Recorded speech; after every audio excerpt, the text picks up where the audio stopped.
मैं study with राजन से राजन कुमार। यह बीपीएससी 67वीं CDPO जो होने वाले हैं उस एग्ज़ाम के लिए टेस्ट है। इसमें आपको फुल 150 क्वेश्चन मिलेगा।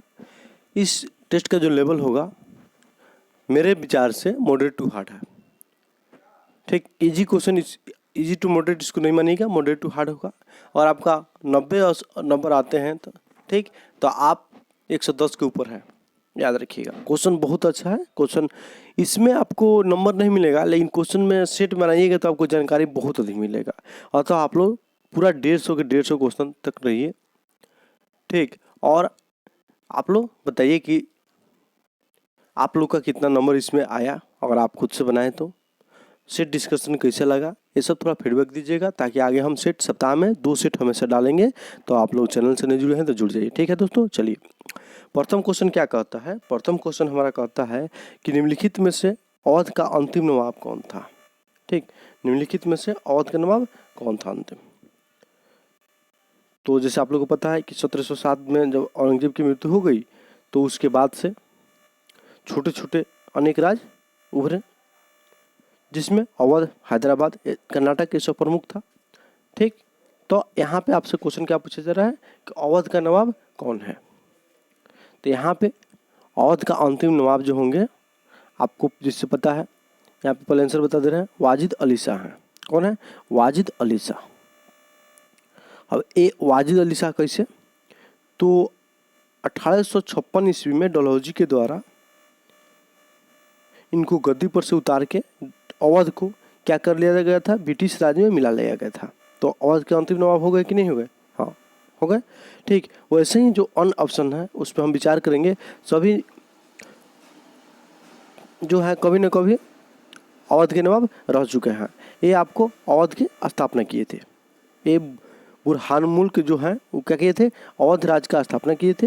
ठीक, शुजाउद्दौला जो है बक्सर के युद्ध के समय जो गठबंधन बना था मुगल शासक बंगाल और आपको अवध के नवाब का, तो उस समय अवध के नवाब थे शुजाउद्दौला। ठीक, सफदर जंग जो है आपको शुजाउद्दौला के पहले नवाब रह चुके हैं और दिल्ली में मुगल के वजीर रहते थे। इनका नाम उतना आपके लिए इम्पोर्टेंट नहीं है, लेकिन ये वाजिद अली शाह अंतिम नवाब हुए। शुजाउद्दौला बक्सर के युद्ध के समय नवाब थे अवध के, और बुरहान मुल्क इन्होंने क्या किया था, अवध का स्थापना किया था, याद रखिएगा। ठीक, आगे हम बढ़ेंगे तो इसमें आंसर आपका क्या हो जाएगा, वाजिद अली शाह हो जाएगा। अब उसके बाद आगे आते हैं, 2 नंबर क्वेश्चन क्या कर रहा है, निम्नलिखित को सुमेलित कीजिए। तो आप लोग आराम से क्वेश्चन पुश कर लीजिए, आप बनाइए, तब तक हम आपको ऑप्शन बताते हैं। देखिए यहाँ पे प्रथम आंग्ल मैसूर युद्ध है वो कब हुए थे, तो वो जब जो हुआ था आपको 1767 से लेकर 1769 ईस्वी तक, 1767 से लेकर 1769 ईस्वी तक। ठीक, प्रथम आंग्ल मैसूर युद्ध हुए थे। द्वितीय कब हुआ था, तो द्वितीय 80 से 1780 से लेकर 84 के बीच में। तृतीय 1790 से लेकर 92 के बीच में। चतुर्थ 1799 ईस्वी में। अब यहाँ पे गवर्नर जनरल से मिलान करने के लिए कब रहा है, तो प्रथम जो युद्ध हुए हैं 1767 से लेकर 69 तक, तो इस समय जो गवर्नर जनरल थे बंगाल के, वो आपको कौन थे, तो लॉर्ड वेरलेस्ट थे। कौन थे? लॉर्ड वेरलेस्ट थे, याद रखिएगा। 65 से 67 तक कालायु रहे, उसके बाद चले गए, तब लॉर्ड वेरलेस्ट को बनाया गया। तो उस समय युद्ध के समय यही गवर्नर जनरल थे। नेक्स्ट कर रहा है द्वितीय आंग्ल मैसूर युद्ध, जो आपको हुआ है कब, 1780 से 84। तो इस समय कौन थे गवर्नर जनरल, आपको पता है। 1772 से 84 तक कौन रहे हैं, वारेन हेस्टिंग्स रहे हैं। तो ए के बी के 2 हो जाएंगे। और आपको तृतीय आंग्ल मैसूर युद्ध जो आपको 90 से 92 हुए थे, तो उस समय आपको 84 से लेके 1784 से लेके 1794 तक आपको लॉर्ड करने वाले जो हैं गवर्नर हैं। तो आपको तृतीय आंग्ल युद्ध मैसूर युद्ध के समय यहीं आपको गवर्नर हो जाएंगे।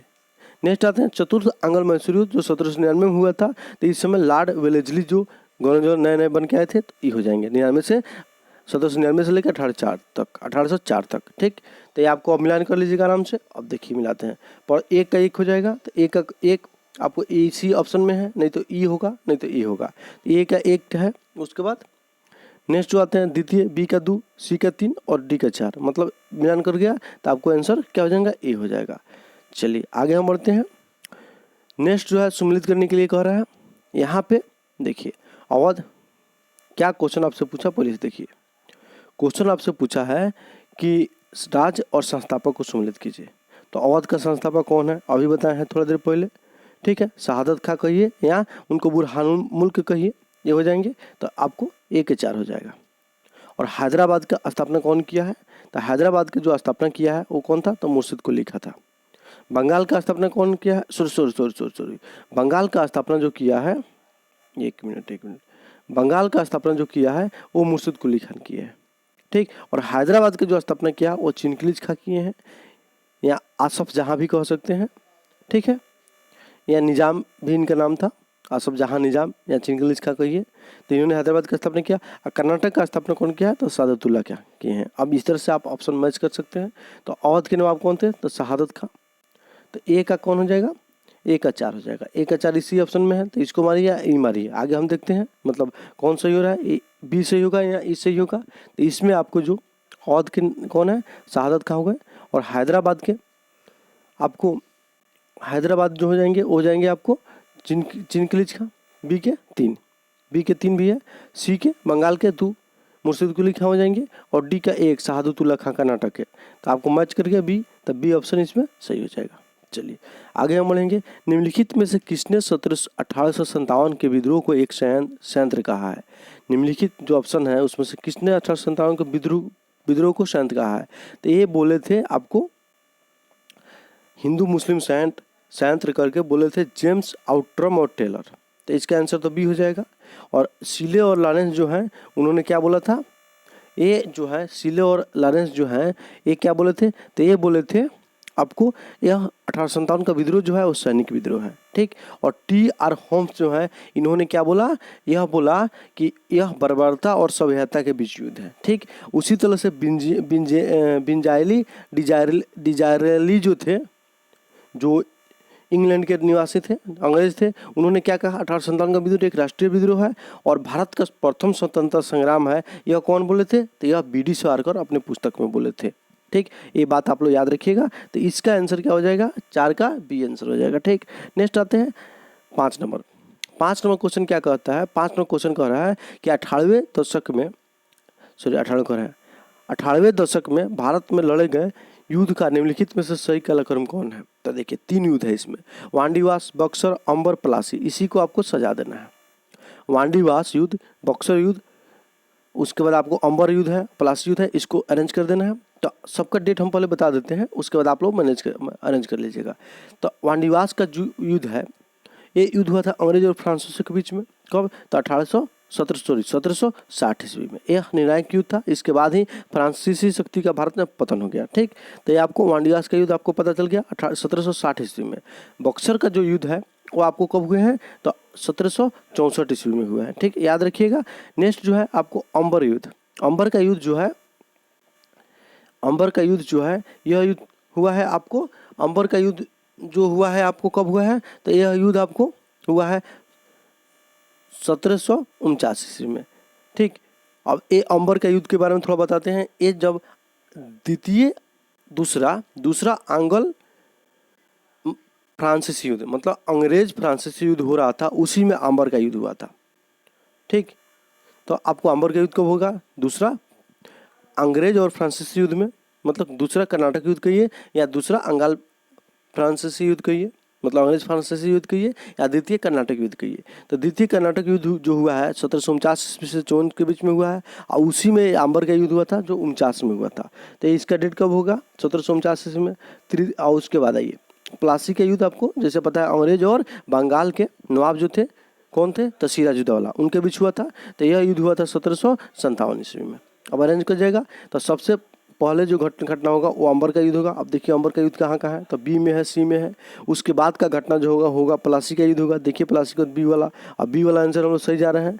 वांडीवास का युद्ध 1760 ईस्वी में, बक्सर का युद्ध 1764 ईस्वी में। तो आंसर क्या हो जाएगा, बी हो जाएगा, 5 का बी। आगे हम बढ़ते हैं। निम्नलिखित में से किसने वर्नाकुलर प्रेस एक्ट निरस्त किया था। निम्नलिखित में से किसने वर्नाकुलर प्रेस एक्ट निरस्त किया था। तो सबसे पहले हम ये जानेंगे कि ये वर्नाकुलर प्रेस एक्ट है का। तो यह जो प्रेस एक्ट है, इसके द्वारा जो भारत में देसी भाषा में जो मैगजीन निकलती थी, पत्र पत्रिका निकलती थी, उसको प्रतिबंध लगाना इसका मुख्य उद्देश्य था, ठीक, इसको निरस्त तो कोई और किया था, फिर लाया कौन था? तो आपको 1878 ईस्वी में लीटन के द्वारा, कौन? लीटन, लॉर्ड लीटन के द्वारा लाया गया था। ये बात याद रखिएगा, ठीक। और इसका मेन उद्देश्य जो था वो था आपको सोम प्रकाश जो मैगजीन निकलता था ईश्वर चंद्र विद्यासागर के द्वारा, उसको प्रतिबंधित करना। याद रखिएगा, देसी भाषाओं के साथ साथ इसको सोम प्रकाश को टारगेट कर लाया गया था, ठीक। एक जो अमृत बाजार पत्रिका जो थी वो इस एक्ट से बचने के लिए रातों रात यह जो था बंगाली से डायरेक्ट आपको अंग्रेजी में छपने लगा। यहाँ इतना फैक्ट बना। अब इसका आंसर हम आपको बता देते हैं। निम्नलिखित में से वर्नाकुलर प्रेस एक्ट कब एक निरस्त किया गया? तो ये किया गया आपको रिपन के द्वारा। रिपन का कार्यकाल जो है 1880 से लेकर 1884 के बीच है, ये बात याद रखिएगा आप लोग, ठीक है। रिपन को भारत में अस्थायी स्वशासन का जनक भी कहा जाता है, ठीक है। रिपन के कार्यकाल में ही सबसे पहले 1882 ईस्वी में प्रथम कारखाना अधिनियम आया था, जिसमें कारखाने में नियुक्ति के लिए 7 वर्ष के उम्र को निश्चित, मतलब बालकों के 7 वर्ष से कम उम्र के बालकों को प्रतिबंधित कर दिया गया था इसके तहत, ठीक है। रिपन के कार्यकाल में ही 1881 ईस्वी में नियमित जनगणना शुरू हुआ था, ये बात आप लोग को बता दिए, ठीक। कर्जन बंगाल विभाजन के लिए उत्तरदायी हैं, ठीक है। 1899 से लेकर कब तक? 1905 तक एक इनका कार्यकाल रहा। बंगाल विभाजन 1905 में किए थे। डॉफ्रिन के समय कांग्रेस का स्थापना किया गया था। डॉफ्रिन का ही स्टेटमेंट था कि कांग्रेस क्या है? एक सूक्ष्मदर्शी लोगों का समूह है, ठीक। इतना बात बता दिए। चलिए आगे आते हैं। धर्मत का युद्ध निम्नलिखित में से किनके बीच लड़ा गया? तो धर्मत का जो युद्ध है वो आपको औरंगजेब और दारा सिंह के बीच लड़ा गया, ठीक है। इस युद्ध मतलब औरंगजेब और दारा सिंह के बीच में गद्दी प्राप्ति के लिए 3-4 युद्ध हुए हैं। उस युद्ध में से एक धर्मत का युद्ध भी है। तो ये आपको धर्मत के युद्ध औरंगजेब और फ्रांसीसी के बीच लड़ा गया है। अहमद शाह और मराठों के बीच में पानीपत के तृतीय युद्ध हुआ है 1761 ईस्वी में, ठीक है। और बाबर और अफगानों के बीच में आपको कौन सा युद्ध हुआ है? तो बाबर और अफगानों के बीच में जो युद्ध हुए हैं उसका नाम है, आप लोग बताइए कौन नाम है? खनवा है कि आपको चंद्री का युद्ध है, या घाघरा के युद्ध है, या पानीपत के युद्ध है? तो ये जो युद्ध लड़ा गया बाबर और अफगानों के बीच में वो था घाघरा के युद्ध, ठीक है। और मोहम्मद गोरी और जयचंद के बीच में आपको 1194 ईस्वी में लड़ा गया था, ठीक। और मोहम्मद गोरी और आपको पृथ्वीराज चौहान के बीच में प्रथम युद्ध जो हुआ था वो आपको 1091 में हुआ था। दूसरा जो युद्ध हुआ था 92 में हुआ था। प्रथम युद्ध में पृथ्वीराज चौहान विजयी हुए थे, द्वितीय युद्ध में पृथ्वीराज चौहान पराजित हो गए और मोहम्मद गोरी विजयी हुआ। और ये जो युद्ध हुआ था आपको मोहम्मद गोरी और जयचंद के बीच में, इसमें मोहम्मद गोरी विजयी हुआ था, ठीक। चलिए अब आते हैं आगे। तो इसमें आंसर क्या हो जाएगा दोस्तों? धर्मत का युद्ध निम्नलिखित में से किनके बीच लड़ा गया था? तो यह युद्ध जो लड़ा गया था वो आपको लड़ा गया था अब औरंगजेब तथा दारा सिकोह के बीच में, ठीक। चलिए नेक्स्ट आते हैं। नेक्स्ट क्वेश्चन की तरफ हम बढ़ेंगे। एक मिनट हाँ, नेक्स्ट क्वेश्चन की तरफ हम बढ़ेंगे। यहाँ पे सुल्तान कुतुबुद्दीन ऐबक की मृत्यु कैसे हुई? सुल्तान कुतुबुद्दीन ऐबक की मृत्यु कैसे हुई? तो आप लोगों को पता है कुतुबुद्दीन जो है 1206 ईस्वी से लेकर 10 ईस्वी तक शासन किए हैं। 1206 से 1210 तक शासन किए हैं। ये गुलाम वंश के संस्थापक भी हैं, ठीक। तो इनकी मृत्यु कैसी हुई? तो इनकी मृत्यु जी हुई चौगान कीड़ा के दौरान अश्व से गिरने के पश्चात इनकी मृत्यु हो गई थी, ठीक। याद रखिएगा। चलिए आगे हम बढ़ेंगे। आगे जो क्वेश्चन है वो है आपको निम्नलिखित कथनों में से कौन सा कथन सही नहीं है? इनमें से कौन सा कथन सही नहीं है? तो ये स्टेटमेंट जो है थोड़ा जटिल क्वेश्चन है। आइए इसको देखते हैं। यूपीएससी टाइप का क्वेश्चन ये है, ये फिर भी बनाना अच्छा रहेगा, नॉलेज होगा भाई। अब स्टेट बनाना का उद्देश्य क्या रहता है? नॉलेज होना, ठीक है। तो आप लोग, अली मर्दान खान ने बंगाल में राष्ट्रों की नई पद्धति लागू की।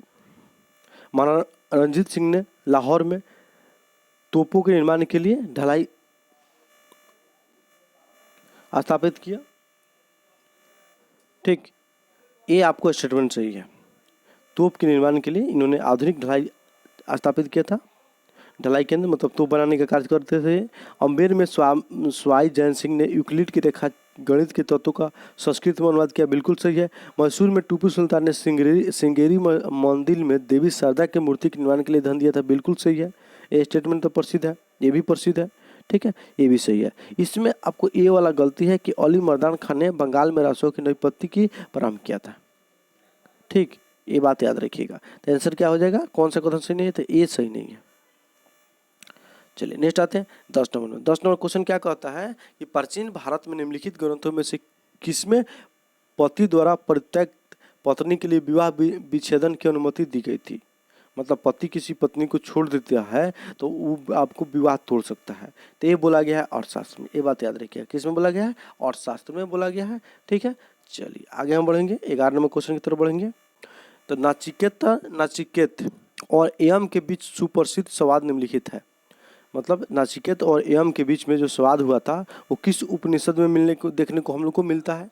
तो ये जो उपनिषद है उसका नाम क्या है, आपको छंदोग्योपनिषद याद रखिएगा। 11 का क्या हो जाएगा आंसर, 11 का 1 मिनट सॉरी छंदोग्योपद नहीं है, सॉरी कठोपनिषद है। कौन है, कठोपनिषद है, याद रखिएगा कौन है, कठोपनिषद है।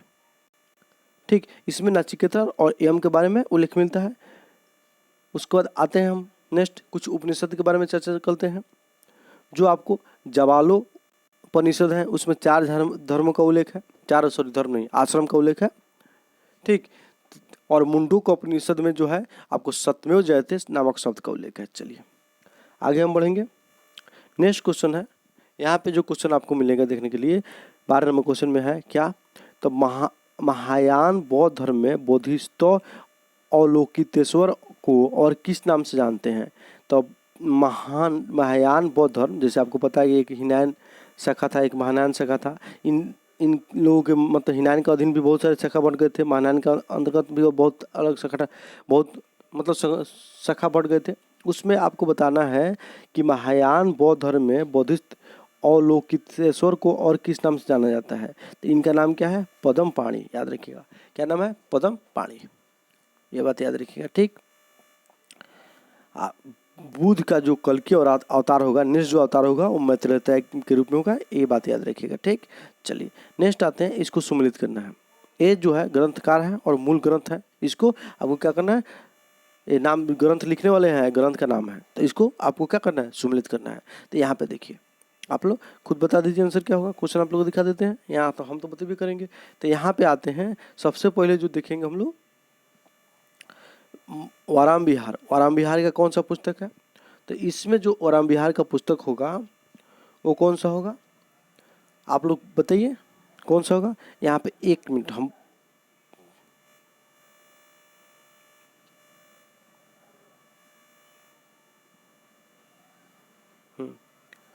वाराम विहार का जो पुस्तक होगा इसमें आपको हो जाएगा बृहद संहिता। क्या होगा, बृहद संहिता। तो 1 का 3, अब ऑप्शन में देखिए 1 का 3 कहीं मिल रहा है आप लोग को, 1 का 3 यहाँ पे भी है, यहाँ पे है। तो ए बी और ई में से कोई एक हो सकता है।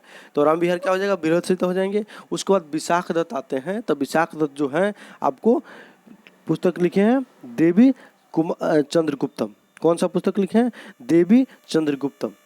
ठीक है, विशाख दत्त जो है देवी चंद्रगुप्तम नामक पुस्तक लिखे हैं। उसके अलावा मुद्रा राक्षस भी इनके द्वारा लिखा गया है। तो यहाँ पे किसका उल्लेख है, ठीक है, तो यहाँ पे जो उल्लेख है वो देवी चंद्रगुप्तम का है। तो बी का 4 हो जाएगा। तो बी का 4 इसमें भी है, इसमें भी है। और चलिए शूद्रक जो है, शूद्रक के द्वारा जो किताब लिखा गया है, ठीक, अब ये शूद्रक के द्वारा जो किताब लिखा गया है वो कौन सा लिखा गया है,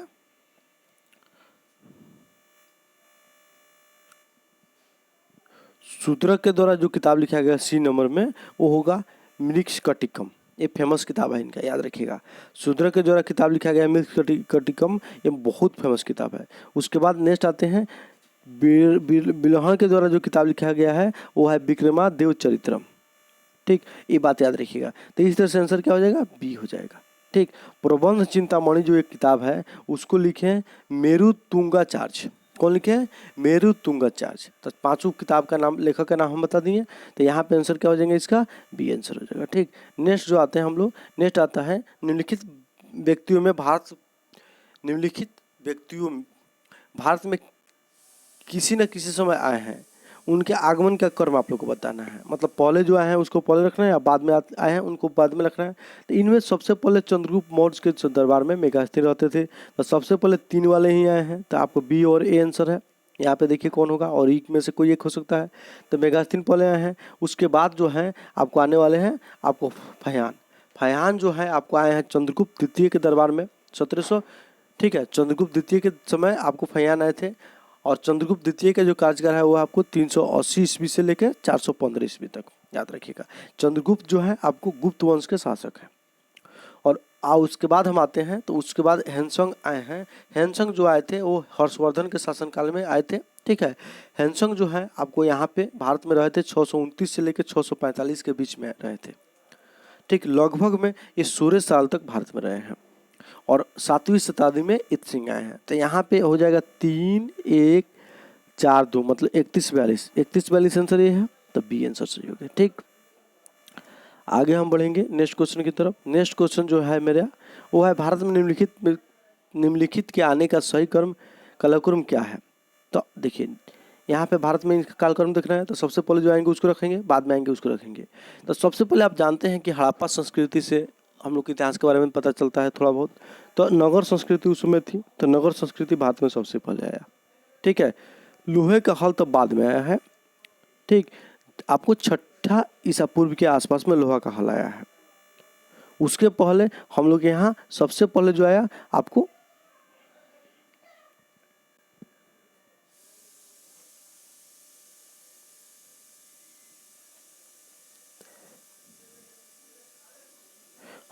तो नगर संस्कृति सबसे पहले हड़प्पा के बाद आई, मतलब हड़प्पा काल में था।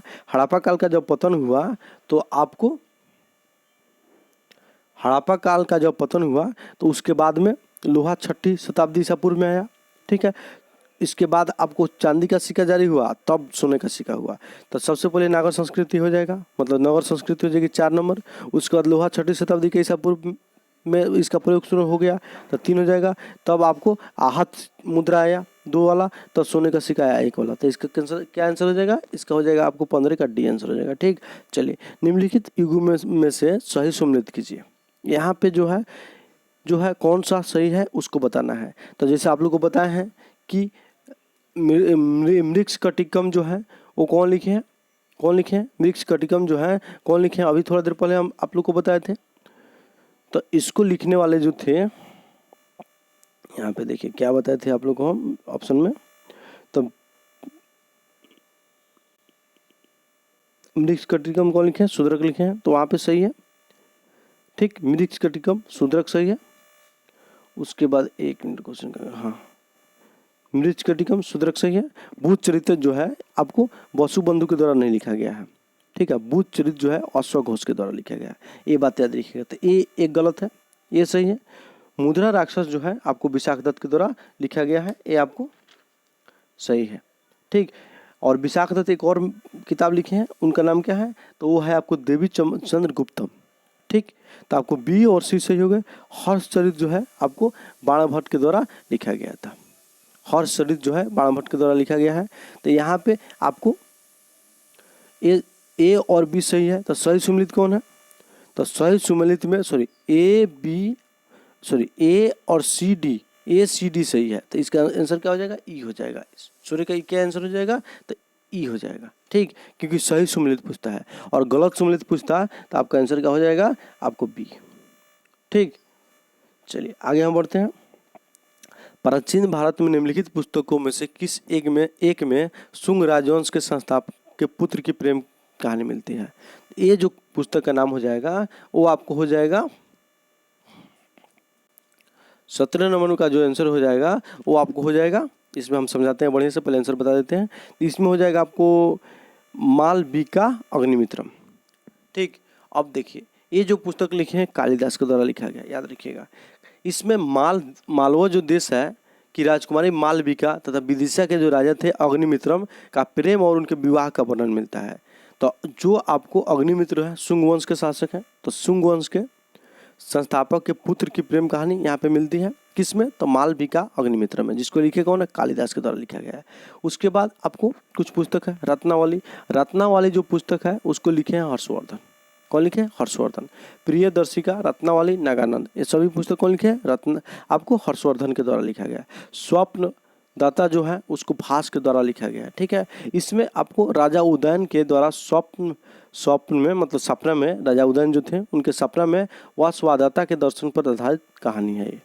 ठीक, तो ये स्वप्न तो हो गया। मेघदूत की रचना भी कौन की है? तो मेघदूत की रचना भी कालिदास की है। कालिदास की जो अन्य रचना है उसमें आपको ऋतु संहार, कुमार संभव, अभिज्ञान शकुंतलम, ये सब कालिदास की रचना है। तो मालविका, अग्निमित्रम, मेघदूत, ऋतु संहार, कुमार संभव, अभिज्ञान शकुंतलम, ये सब किन की रचना है? कालिदास का है, याद रखिएगा। ठीक, नेक्स्ट आते हैं हम।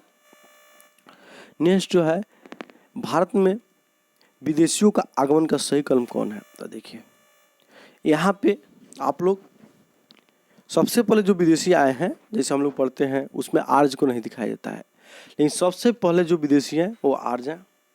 ठीक, तो आर्य और आपको बी और डी में कोई आंसर हो सकता है। आगे हम बढ़ेंगे तो सबसे पहले जो विदेशी आए हैं वो आपको आर्य हैं, उसके बाद यूनानी आए हैं, तब शक आए हैं, तब हुण आए हैं, तब तुर्क आए हैं। इस तरह से आंसर क्या हो जाएगा? बी हो जाएगा। ठीक, ये बात याद रखिएगा।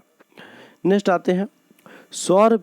देखिए कुछ इतिहासकार आर्य को विदेशी नहीं मानते हैं, तो यहाँ पे विदेशी मान के क्वेश्चन सेट किया गया है। ठीक, चलिए, सर विलियम जोन्स ने निम्नलिखित में से किसका अंग्रेजी में अनुवाद किया था? देखिए सर विलियम जोन्स है, उन्होंने किसका अंग्रेजी में अनुवाद किया है ये आपको बताना है। ठीक, क्या इसमें किसका उन्होंने अंग्रेजी में अनुवाद किया है? तो सर विलियम जोन्स जो है आपको अंग्रेजी में अनुवाद किए थे अभिज्ञान शकुंतलम का। भगवत गीता का अनुवाद जो किए थे विलियम विल्किंस किए थे, ये बात याद रखिएगा। ठीक, और सबसे पहले अंग्रेजी में अनुवाद होने वाला भारतीय जो ग्रंथ था वो कौन था? मनुस्मृति था, लेकिन विलियम विल्किंस और विलियम जोन्स ने इसका नहीं किया था। ठीक, देखिए किसी किसी किताब में क्या लिखता है कि विलियम जोन्स ने मनुस्मृति का अनुवाद किया था, लेकिन विलियम जोन्स की मृत्यु के बाद में क्या हुआ कि यह पुस्तक छापा गया। तो आपको बीपीएससी के अकॉर्डिंग इसका जो आंसर हो जाएगा ए और सी दोनों हो जाएगा, ई हो जाएगा। लेकिन आपको फेमस है कि अभिज्ञान शकुंतलम का अनुवाद उन्होंने किया है, इसीलिए हमने आंसर सी में रहा है। लेकिन अगर आप बीपीएससी के एग्जाम देते हो तो इसको आराम से ई के साथ जाइएगा, कोई डाउट नहीं होगा। देखिए बीपीएससी में 4-5 क्वेश्चन इधर उधर होता है, आपके आंसर कोई और होगा, उन लोगों का आंसर कुछ और होगा। जैसे पटना वाला क्वेश्चन फेमस है, आरा सिंह, आपको कुंवर सिंह वाला, उसका एग्जाम्पल देख सकते हैं। तो यहाँ पे आप लोग को जितना हमको हो सकता है आप लोग को बताने का कोशिश करें। ठीक, चलिए आगे वाला जो क्वेश्चन है उसमें आपको निम्नलिखित में से कौन सी लिपियां अशोक के लेख अभिलेख में प्रयुक्त नहीं हुई है? तो प्रयुक्त हुई है, अभिलेख में प्रयुक्त हुई है। तो अशोक के अभिलेख में जो लिपि मिलती है वो आपको लिपि है, शारदा तो है ही नहीं, देवनागरी है नहीं। तो जहाँ जहाँ देवनागरी का ऑप्शन है उसको काटिए, हटाइए, ये और ये नहीं होगा, शारदा भी नहीं होगा। तो आंसर हो जाएगा ब्राह्मी, खरोष्टी और अरमाइका। ठीक, 20 का आंसर क्या हो जाएगा? बी हो जाएगा। आगे बढ़ेंगे हम लोग। किस अधिनियम के तहत भारत से प्रथम सरकारी विधानमंडल को सृजित किया गया? ठीक, तो ये आपको आंसर हो जाएगा 1861, भारत परिषद अधिनियम 1861। ठीक है, 92 में सबसे पहले निर्वाचन की बात की गई थी, याद रखिएगा। चार्टर अधिनियम 1833 ईस्वी में आपको चाय और चीन के साथ जो व्यापार का अधिकार था कंपनी का उसको समाप्त कर दिया गया। उसके पहले 1813 में आपको अन्य वस्तुओं पर भी कंपनी के व्यापार का अधिकार समाप्त कर दिया गया था, चीन के साथ और आपको चाय को छोड़ के। और 1833 में दोनों को भी खत्म कर दिया गया। अब कंपनी का व्यापार अधिकार किसी भी वस्तु पर नहीं रहा 1833 के अधिनियम के बाद में। ठीक है, और चार्टर अधिनियम 1853 जो कहता है, इसमें कहा गया कि जो भी नियुक्तियां होगी भारत में वो आपको कंपटीशन के आधार पर होगी, परीक्षाओं के आधार पर होगी। ठीक है, इसके बाद ही सिविल सेवा का जो एग्जाम होने लगा आपको कंपटीशन के आधार पर होने लगा और भारतीय लोग भी नियुक्ति होने लगे, जिसमें सत्येंद्र नाथ टैगोर जो थे प्रथम भारतीय थे जो आईसीएस के एग्जाम को पास किए थे। ठीक, चलिए आगे हम बढ़ेंगे। 22 नंबर क्वेश्चन जो कहता है, तो इसमें आंसर बता दिए आप लोगों को, 1861 होगा आपको 21 का। 22 नंबर क्वेश्चन क्या कहता है? 22 नंबर क्वेश्चन आप लोग से कहता है कि लेखक और रचनाएं का मिलान करना है। तो मेगास्थीन जो है इंडिका लिखे थे, आराम से मिलान कर लीजिएगा। उसके बाद हम आते हैं टालमी जो है, टालमी कौन सा पुस्तक लिखे हैं? तो नेचुरल हिस्ट्री लिखे हैं, बी के दो लिखे हैं, सॉरी पिलनी के द्वारा नेचुरल हिस्ट्री लिखा गया। ठीक है, और हेनसंग के द्वारा सिंक्यू लिखा गया है और टालमी के द्वारा ज्योग्राफी लिखा गया है, ये बात याद रखिएगा। तो ए का क्या आंसर हो जाएगा? यहाँ पे ए का हो जाएगा, देखिए एक का क्या हो जाएगा? 3 हो जाएगा, और आपको बी का 1 हो जाएगा। यहाँ पे आइए हम क्वेश्चन दिखाते हैं, ऑप्शन दिखाते हैं, उसके बाद आते हैं। हाँ क्वेश्चन आ गया, तो यहाँ पे अपने को अकॉर्डिंग हमको यहाँ पे रुकिए, क्या था क्वेश्चन मिस कर जा रहा है। हाँ, ए का क्या आंसर हो जाएगा, ए का आंसर हो जाएगा आपको 3। तो यहाँ पे आइए, ए का 3, तो ए का 3 कहीं है, तो ए का 3 जो है आपको यहाँ पे है, तो सी और ई आंसर होना चाहिए। तो आपको आंसर जो हो जाएगा इसमें यही हो जाएगा। ठीक, इसी के अकॉर्डिंग छपा गया। बी का 2 जैसे टालमी था तो आपको ज्योग्राफी था, पिलनी था नेचुरल हिस्ट्री था, तो इससे हो जाएगा। ठीक, यहाँ पे एक बार क्वेश्चन देख लेते हैं, आप लोग आराम से चले जाइए। डी में 4 है तो 4 वहाँ पे भी है। ठीक, चलिए, तो यहाँ इस तरह से आपका एक क्वेश्चन हो गया। नेक्स्ट आते हैं, फिरोज शाह तुगलक द्वारा अशोक के निम्नलिखित स्तंभ में से किसको उनके मूल स्थान से हटाकर दिल्ली मंगाया गया। तो फिरोज शाह तुगलक जो है आपको अशोक के जो स्तंभ है उसमें दिल्ली टोपरा और दिल्ली मेरठ 2 अभिलेख उठा के मंगाया है। तो टोपरा वाला और मेरठ वाला, ए और बी दोनों आंसर हो जाएगा। तो आपका आंसर क्या हो जाएगा, ई। कौन होगा, ई हो जाएगा। ठीक, याद रखिएगा। इसके साथ साथ प्रयाग स्तंभ लेख जो है उसको वो पहले कौशाम्बी में था, बाद में अकबर के द्वारा उसको इलाहाबाद में स्थापित किया गया। इसमें वो नहीं है, बता दिए। ये रूमीदेई का स्तंभ अभिलेख जो है वो सबसे छोटा अभिलेख है, इसको रानी का अभिलेख भी कहा जाता है, याद रखिएगा। ठीक, चलिए, मतलब किन का अभिलेख, चंद्रगुप्त मौर्य का अभिलेख है सबसे छोटा। चलिए, मौर्य काल के संदर्भ में निम्नलिखित कथनों में से असत्य है।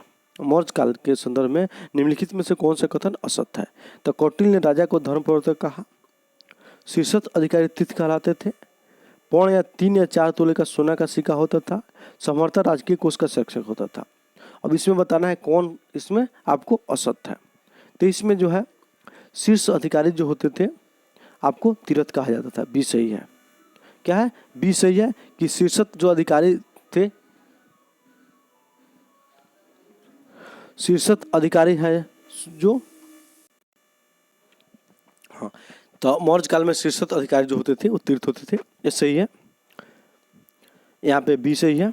उसके बाद देखते हैं, पौन 3 या 4 तोले का सोने का सिक्का होता था, ये गलत है। यहाँ पे सोना नहीं चांदी होगा, पौन जो है चांदी के सिक्का कहा जाता है, तो सी गलत है।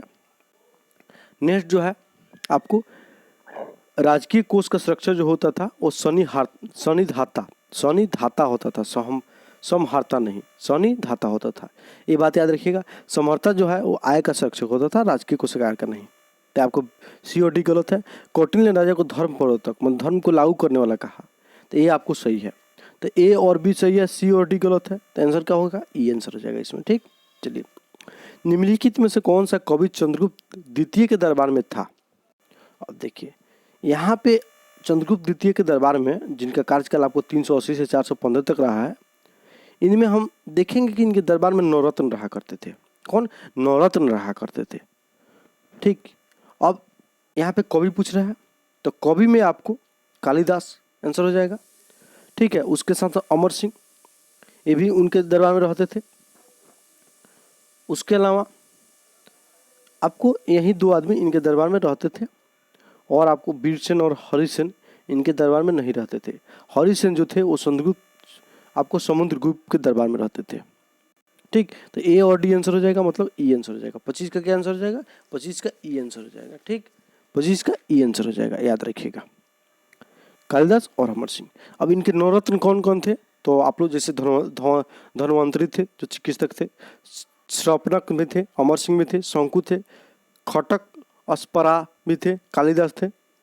उसके बाद बेताल भट्ट थे, बरूची थे, ओराह मिहिर थे, जो आपको अंतरिक्ष के बारे में ज्ञान रखते थे। ये आपको इनके नवरत्न है, उनको नोट कर लीजिएगा, पूछता है एग्जाम में। अब यहाँ पे नेक्स्ट क्वेश्चन 26 नंबर है, बोरो बंदूर का मंदिर किसे समर्पित है। तो देखिए, ये बोरो बंदूर मंदिर जो है, बोरो बंदूर मंदिर जो है वो आपको विश्व का सबसे बड़ा आपको क्या है, तो बौद्ध मंदिर है, जो कहाँ पे है, इंडोनेशिया में है। ठीक, तो बौद्ध मंदिर किसे समर्पित है, तो बुद्ध को, याद रखिएगा। ठीक, मध्यकालीन भारतीय इतिहास में बैतल उल हिकमत क्या संदर्भित करता है, तो ये जो संदर्भित करता है एक गृह ज्ञान गृह को, यह एक गृह ज्ञान को समर्पित करता है, याद रखिएगा। तो 27 का सी आंसर हो जाएगा। चोलकालीन प्रशासन में अग्रहार किसे संदर्भित है, चोलकालीन प्रशासन में अग्रहार किससे संबंधित है। तो ये जो अग्रहार है चोलकालीन प्रशासन में, इनको वैसे ब्राह्मण जो थे वो आपको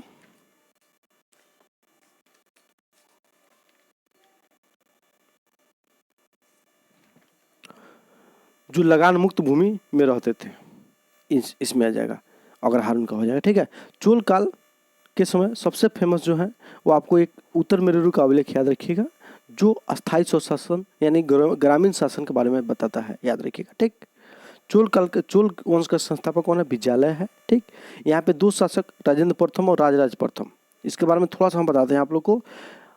राजराज प्रथम जो है श्रीलंका के कुछ क्षेत्र को विजित किए थे, लेकिन इनके पुत्र जो हुए राजेंद्र प्रथम श्रीलंका के पूरे क्षेत्र को विजित कर लिए, याद रखिएगा। तो श्रीलंका की में विजय अभियान चलाया था राजराज प्रथम, राजेंद्र प्रथम दोनों, लेकिन श्रीलंका को पूरी तरह से जीता था राजेंद्र प्रथम।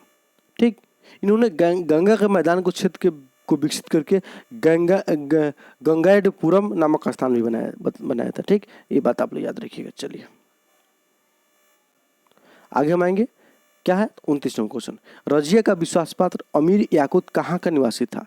तो ये आपको रजिया के प्रेमी भी थे, लेकिन शादी दोनों का नहीं हुआ। अल्तुनिया से शादी हुआ रजिया का।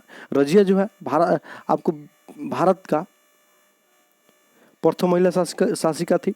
ठीक है, जिनका शासनकाल 1236 से लेकर 1240 तक रहा। तो रजिया जो थी वो आपको रजिया कर रहे हैं। अमीर याकूत जो थे आपको घोड़ों के सरदार भी थे, याद रखिएगा। घोड़ों को सरदार मतलब घोड़ा खाना जो होता था, घोड़ा साल उस समय, तो उनके आपको ये प्रशासक थे। ठीक, तो याकूत जो थे अबिसिनिया निवासी थे, तुर्क नहीं थे। नेक्स्ट आते हैं, इसमें ऑप्शन में तो आराम से छाट लीजिएगा आप लोग। सियजदा और पैबोस की रस्म दिल्ली सल्तनत के किस शासक ने आरंभ किया था? तो इसको जो आरंभ किए थे उसको क्या अलाउद्दीन खिलजी स्थापित किए थे? नहीं। इल्तुतमिश नहीं। सिकंदर लोदी नहीं। नसरुद्दीन मोहम्मद ये भी नहीं। तो कौन? तो इनका होगा बलबन।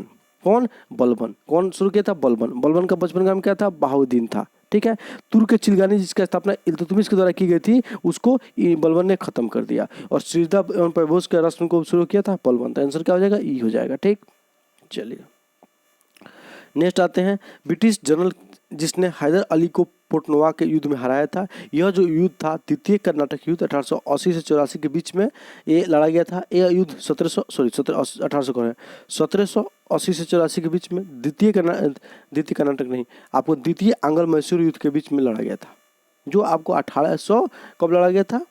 तो 1781 में लड़ा गया था। ठीक, तो आपको ब्रिटिश जनरल जिसने हैदर अली को पोटनोवा के युद्ध में हराया था वो कौन था? सर आयरकुट था। कौन था? सर आयरकुट था, याद रखिएगा। ठीक, नेक्स्ट आते हैं आपको, एक मिनट, नेक्स्ट क्वेश्चन जो है आपके लिए, कोमोडिया के विश्व प्रसिद्ध हिंदू मंदिर का प्रतिरूप बिहार के किस जिले में बनवाया जाएगा? बनाने की योजना है। तो ये जो योजना है वो है वैशाली में। कहाँ पे है? वैशाली में। ठीक, याद रखिएगा। नेक्स्ट आते हैं 33वां क्वेश्चन है, नालंदा विश्वविद्यालय की स्थापना किसने की है? तो नालंदा विश्वविद्यालय की स्थापना जो किए थे वो कुमार गुप्त किए थे, जो गुप्त वंश के शासक थे, वो चंद्रगुप्त द्वितीय के पुत्र थे। ठीक, कुमार गुप्त कहिए इनको, या आपको गोविंद गुप्त कहिए। ठीक, याद रखिएगा। नेक्स्ट आते हैं, धर्मपाल जो थे वो आपको पाल वंश के शासक था, जो आपको त्रिपक्षीय संघर्ष में भाग लिए थे। नेक्स्ट आते हैं, चंद्रगुप्त द्वितीय गुप्त वंश के शासक हैं, जिनके समय में आपको नवरत्न रहा करते थे। ठीक, चलिए, बिहार में साइमन कमीशन के बहिष्कार के संयोजक थे। बिहार में साइमन कमीशन के बहिष्कार के संयोजक थे, तो इसके संयोजक जो हो गए देवकी नंदन हो जाएंगे। ठीक, साइमन कमीशन को भारत पहुंचा था आपको 1928 ईस्वी में। साइमन कमीशन को बाहर करने के लिए साइमन गो बैक नारा दिया गया था। आपको लाहौर में साइमन कमीशन का विरोध करने के दौरान सैडस नामक पुलिस अधिकारी के आदेश पर लाला लाजपत राय को लाठीचार्ज किया गया था, जिसके बाद में इनकी मृत्यु हो गई। वही समय लाला लाजपत राय का स्टेटमेंट आया कि अब मेरे सर पर किया गया लाठी का प्रहार ब्रिटिश साम्राज्य के लिए ताबूत का किल साबित होगी। मतलब ताबूत जिसमें बड्डी को रखा जाता है उसको बोलते हैं। ठीक, बाद में सैडस को भगत सिंह और उनके साथियों ने गोली मार दिया। चलिए आगे आते हैं, किस गवर्नर के कार्यकाल में ईस्ट इंडिया कंपनी को शाह आलम द्वारा बंगाल, बिहार तथा उड़ीसा की दीवानी अधिकार प्राप्त हुआ? देखिए इसमें कह रहा है किस गवर्नर के कार्यकाल में ईस्ट इंडिया कंपनी को शाह आलम द्वारा बंगाल, बिहार और उड़ीसा की दीवानी प्राप्त हुआ था। जैसे पता है कि यह दीवानी आपको बक्सर के युद्ध के बाद में जो इलाहाबाद की संधि हुई थी 1765 ईस्वी में, उस दौरान मिली थी। तो उस समय कौन गवर्नर था कंपनी का? तो लॉर्ड क्लाइव था। ठीक, याद रखिएगा। चलिए, बिहार में व्यक्तिगत सत्याग्रह का प्रथम सत्याग्रही था। बिहार में व्यक्तिगत सत्याग्रह के जो प्रथम सत्याग्रही थे वो क्रिस्टिंग थे। श्री कृष्ण सिंह थे, और दूसरे जो सत्याग्रही हो गए वो हो गए अनुग्रह नारायण सिंह हो गए। ठीक, याद रखिएगा दोनों का नाम। ठीक, और भारतीय लेवल पर प्रथम सत्याग्रही जो थे वो कौन थे, तो वो थे आपको विनोबा भावे, दूसरे जवाहरलाल नेहरू।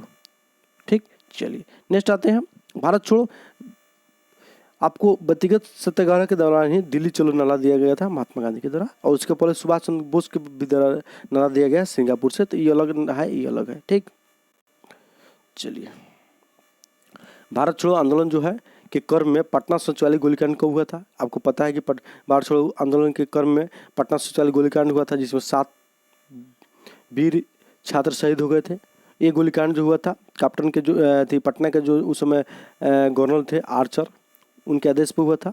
ठीक है, तो उस समय कौन था, डेट क्या था उस दिन का, तो 11 अगस्त 1942 था, 1942 था। ठीक है, और भारत छोड़ो आंदोलन कब शुरू हुआ था, 9 अगस्त 1942 को हुआ था। ठीक है, 8 अगस्त को इसका प्रस्ताव पारित किया गया था, याद रखिएगा। नेक्स्ट आते हैं, निम्नलिखित युग में से कौन सा एक सही सुनिश्चित नहीं है। तो निम्नलिखित में से कौन सा एक सही सुनिश्चित नहीं है, तो इसमें आइए हम देखते हैं कौन सा सही सुनिश्चित नहीं होगा। तो पीट्स इंडिया एक्ट जो है आपको 1784 में आया था, वारंट बिल्कुल सही है। ठीक, उसके बाद आपको डॉक्ट्रिन ऑफ लैब्स सही है, वर्नाकुलर प्रेस एक्ट यही गलती है, और इल्बर्ट बिल रिपन सही है। ठीक, तो आपको सी गलत है। अब यहाँ पे देखिए इल्बर्ट बिल क्या है, सबके बारे में आप लोग जानते हैं। इल्बर्ट बिल के बारे में समझाते हैं। यह ऐसा बिल था जिसमें क्या कहा जाता था कि अंग्रेज लोगों का मुकदमा भी भारतीय जज सुन सकेंगे, जिसका विरोध किया गया था अंग्रेजों के द्वारा।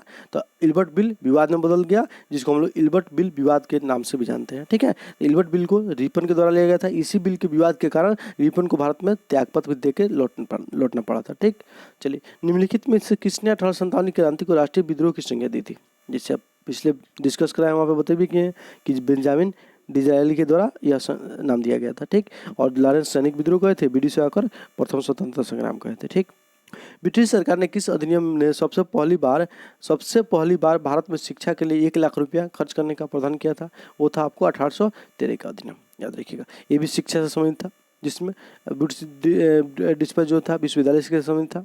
ठीक है, चार्टर एक्ट 1833, चीन और आपको चाय के व्यापार पर कंपनी के एकाधिकार को समाप्त कर दिया गया। आइए आपको निर्वाचन को सबसे पहले शुरू किया गया था 1892 के अधिनियम में। ठीक, निम्नलिखित में से कौन सा आर्थिक एजेंट के अंतर्गत आता है, तो देखिए आर्थिक एजेंट क्या है, सबसे पहले इसको हम लोग को जानना पड़ेगा, तो उसके बाद कौन आएगा उसको बाद बताएंगे। तो देखिए आर्थिक एजेंट क्या होता है, एक बाजार में निर्णय लेने वाले अभिनेता हैं। मतलब आर्थिक एजेंट क्या है, तो बाजार में निर्णय लेने वाला अभिनेता है जो सामान्य रूप से आर्थिक प्रणाली को प्रभावित करता है। तो बाजार में निर्णय सरकार के द्वारा भी लिया जाता है, बैंक के द्वारा भी लिया जाता है, उपभोक्ता के द्वारा, निगम के द्वारा, सबके द्वारा लिया जाता है। आंसर क्या हो जाएगा, ई हो जाएगा। ठीक, चलिए तो इसका आंसर 41 हो गया। नेक्स्ट आते हैं 42 नंबर में, और शास्त्र के पुस्तक the journal theory of employment, interest and money के लेखक कौन है। तो इसके जो लेखक होंगे वो आपको हो जाएंगे Maynard Keynes, general Maynard Keynes. अब देखिए ये आपको यही बताए थे सबसे पहले कि पूंजीवादी अर्थव्यवस्था को समाजवादी अर्थव्यवस्था की ओर जाना चाहिए। ठीक, इन्होंने अपने पुस्तक में बोला था आर्थिक मंदी से कैसे निपटा जाए, जो 1929 का आर्थिक मंदी आया था उससे कैसे निपटा जाए। तो ये बात बोले थे कि सरकार को अनावश्यक खर्च करना चाहिए ताकि लोगों के हाथ में पैसा जाए तो मार्केट में पैसा आएगा। जैसे पोखरा खुनवाइए, फिर पोखरा को भरवाइए, फिर पोखरा खुनवाइए, फिर पोखरा को भरवाइए और लोगों को पैसा दीजिए, ये बात ऐसे बोले थे। ठीक, चलिए, और उसके साथ साथ एडम स्मिथ जो अर्थशास्त्र के पिता के नाम से, अर्थशास्त्र के जनक के नाम से जाने जाते हैं, इनकी जो पुस्तक थी उस पुस्तक का नाम क्या था, तो वेल्थ ऑफ द नेशंस इनके पुस्तक का नाम है। ठीक, चलिए नेक्स्ट आता है, निम्नलिखित में से कौन सा कथन सकल घरेलू उत्पाद के बारे में सही है। तो देखिए जीडीपी कह रहा है, जीडीपी का आशय क्या होता है कि एक देश के सीमा के अंदर उत्पादित वस्तु या सेवाओं के मौद्रिक मूल्य को जीडीपी कहते हैं। मतलब एक वर्ष के अंदर एक देश के सीमा में रहते हुए देशी या चाहे विदेशी कोई भी व्यक्ति के द्वारा जो वस्तु या सेवा का उत्पादन किया जाता है उसके कुल मौद्रिक मूल्य को हम क्या कहेंगे, जीडीपी कहेंगे। ठीक, जीडीपी, यहाँ पे जीडीपी का फुल फॉर्म क्या होता है, ग्रॉस डोमेस्टिक प्रोडक्ट। सकल घरेलू उत्पाद। अब देखिए थोड़ा सा हम यहाँ पर बताते हैं, एक एनडीपी हो जाएगा। देखिए एनडीपी क्या होगा, आपको जी ग्रोस हो गया, मतलब देश के सीमा के अंदर रहिए और कोई विदेशी चाहे देशी कोई भी नागरिक उत्पादन करे भारत में करना चाहिए, जीडीपी कहेंगे। लेकिन एनडीपी जब लग गया ना तो केवल भारतीय के द्वारा, इसमें सीमा खत्म हो जाएगा, केवल भारतीय हो जाएंगे। देश में चाहे विदेश में भारतीयों के द्वारा जो पैसा मतलब जो वस्तुएं सेवा उत्पन्न किया जाएगा उसके वार्षिक मौद्रिक मूल्य को हम लोग क्या कहेंगे, एनडीपी कहेंगे, याद रखिएगा। ठीक, तो जीडीपी का आशय क्या हुआ यहाँ पे, किसी वर्ष विशेष में देश की भौगोलिक सीमा के अंतर्गत सृजित वस्तुओं और सेवाओं के कुल मूल्य का योग होता है जीडीपी। बिल्कुल सही है। अब नेक्स्ट ऑप्शन हम यहाँ पे देख लेते हैं, किसी वर्ष विशेष में देश के लोगों द्वारा। अब देखिए यहाँ पे देश के भौगोलिक सीमा कहा, यहाँ पे देश के लोग कहा, गलत है। ठीक है, यहाँ पे देश के लोग नहीं, कोई भी हो, देशी विदेशी कोई भी हो सकता है। ठीक है, बाकी सब सही है। यहाँ पे देश के लोग काट देता, सेम ऑप्शन हो जाता। किसी विशेष वर्ष में देश के लोगों द्वारा उपभोग की गई वस्तु, ये तो होगा नहीं करेगा। किसी वर्ष में देश द्वारा वस्तुएं सेवाओं के निर्यात में कुल मूल्य के योग को, ये भी नहीं होगा। चलिए हटाइए, नेक्स्ट आते हैं। आपको ये आंसर होगा, बता दिए निम्नलिखित में से किसे वैधानिक पत्र कहा जाता है। तो देखिए लीगल मुद्रा या वैधानिक पत्र किसके कहते हैं, जो वैसे मतलब पत्र जो लेन देन के रूप में यूज होता है और जिसको कोई नागरिक लेने से इनकार नहीं कर सकता है। तो इसमें क्या हो जाएगा, करेंसी नोट हो जाएगा, 44 का बी हो जाएगा। ठीक, चलिए वो क्योंकि करेंसी नोट को कोई लेने से इनकार नहीं कर सकता है, लेकिन लेने से कोई इनकार करेगा तो सरकार के द्वारा उसको क्या किया जाएगा, सजा भी दिया जा सकता है। अब नेक्स्ट क्वेश्चन है 45वां क्वेश्चन, क्या कहता है, वस्तु की पूर्ति यथावत रहने पर यदि वस्तु की मांग में वृद्धि होती है तो। अब देखिए क्या कहा, वस्तु की पूर्ति यथावत रहने पर यदि वस्तु की मांग में वृद्धि होती है तो। अब देखिए वस्तु उतना ही है, मांग बढ़ गया है। ठीक है, पहले मांग बढ़ गया तो वस्तु कम पड़ जाएगा, तो वस्तु कम पड़ जाएगा तो क्या हो जाएगा, दाम बढ़ जाएगा वस्तु का।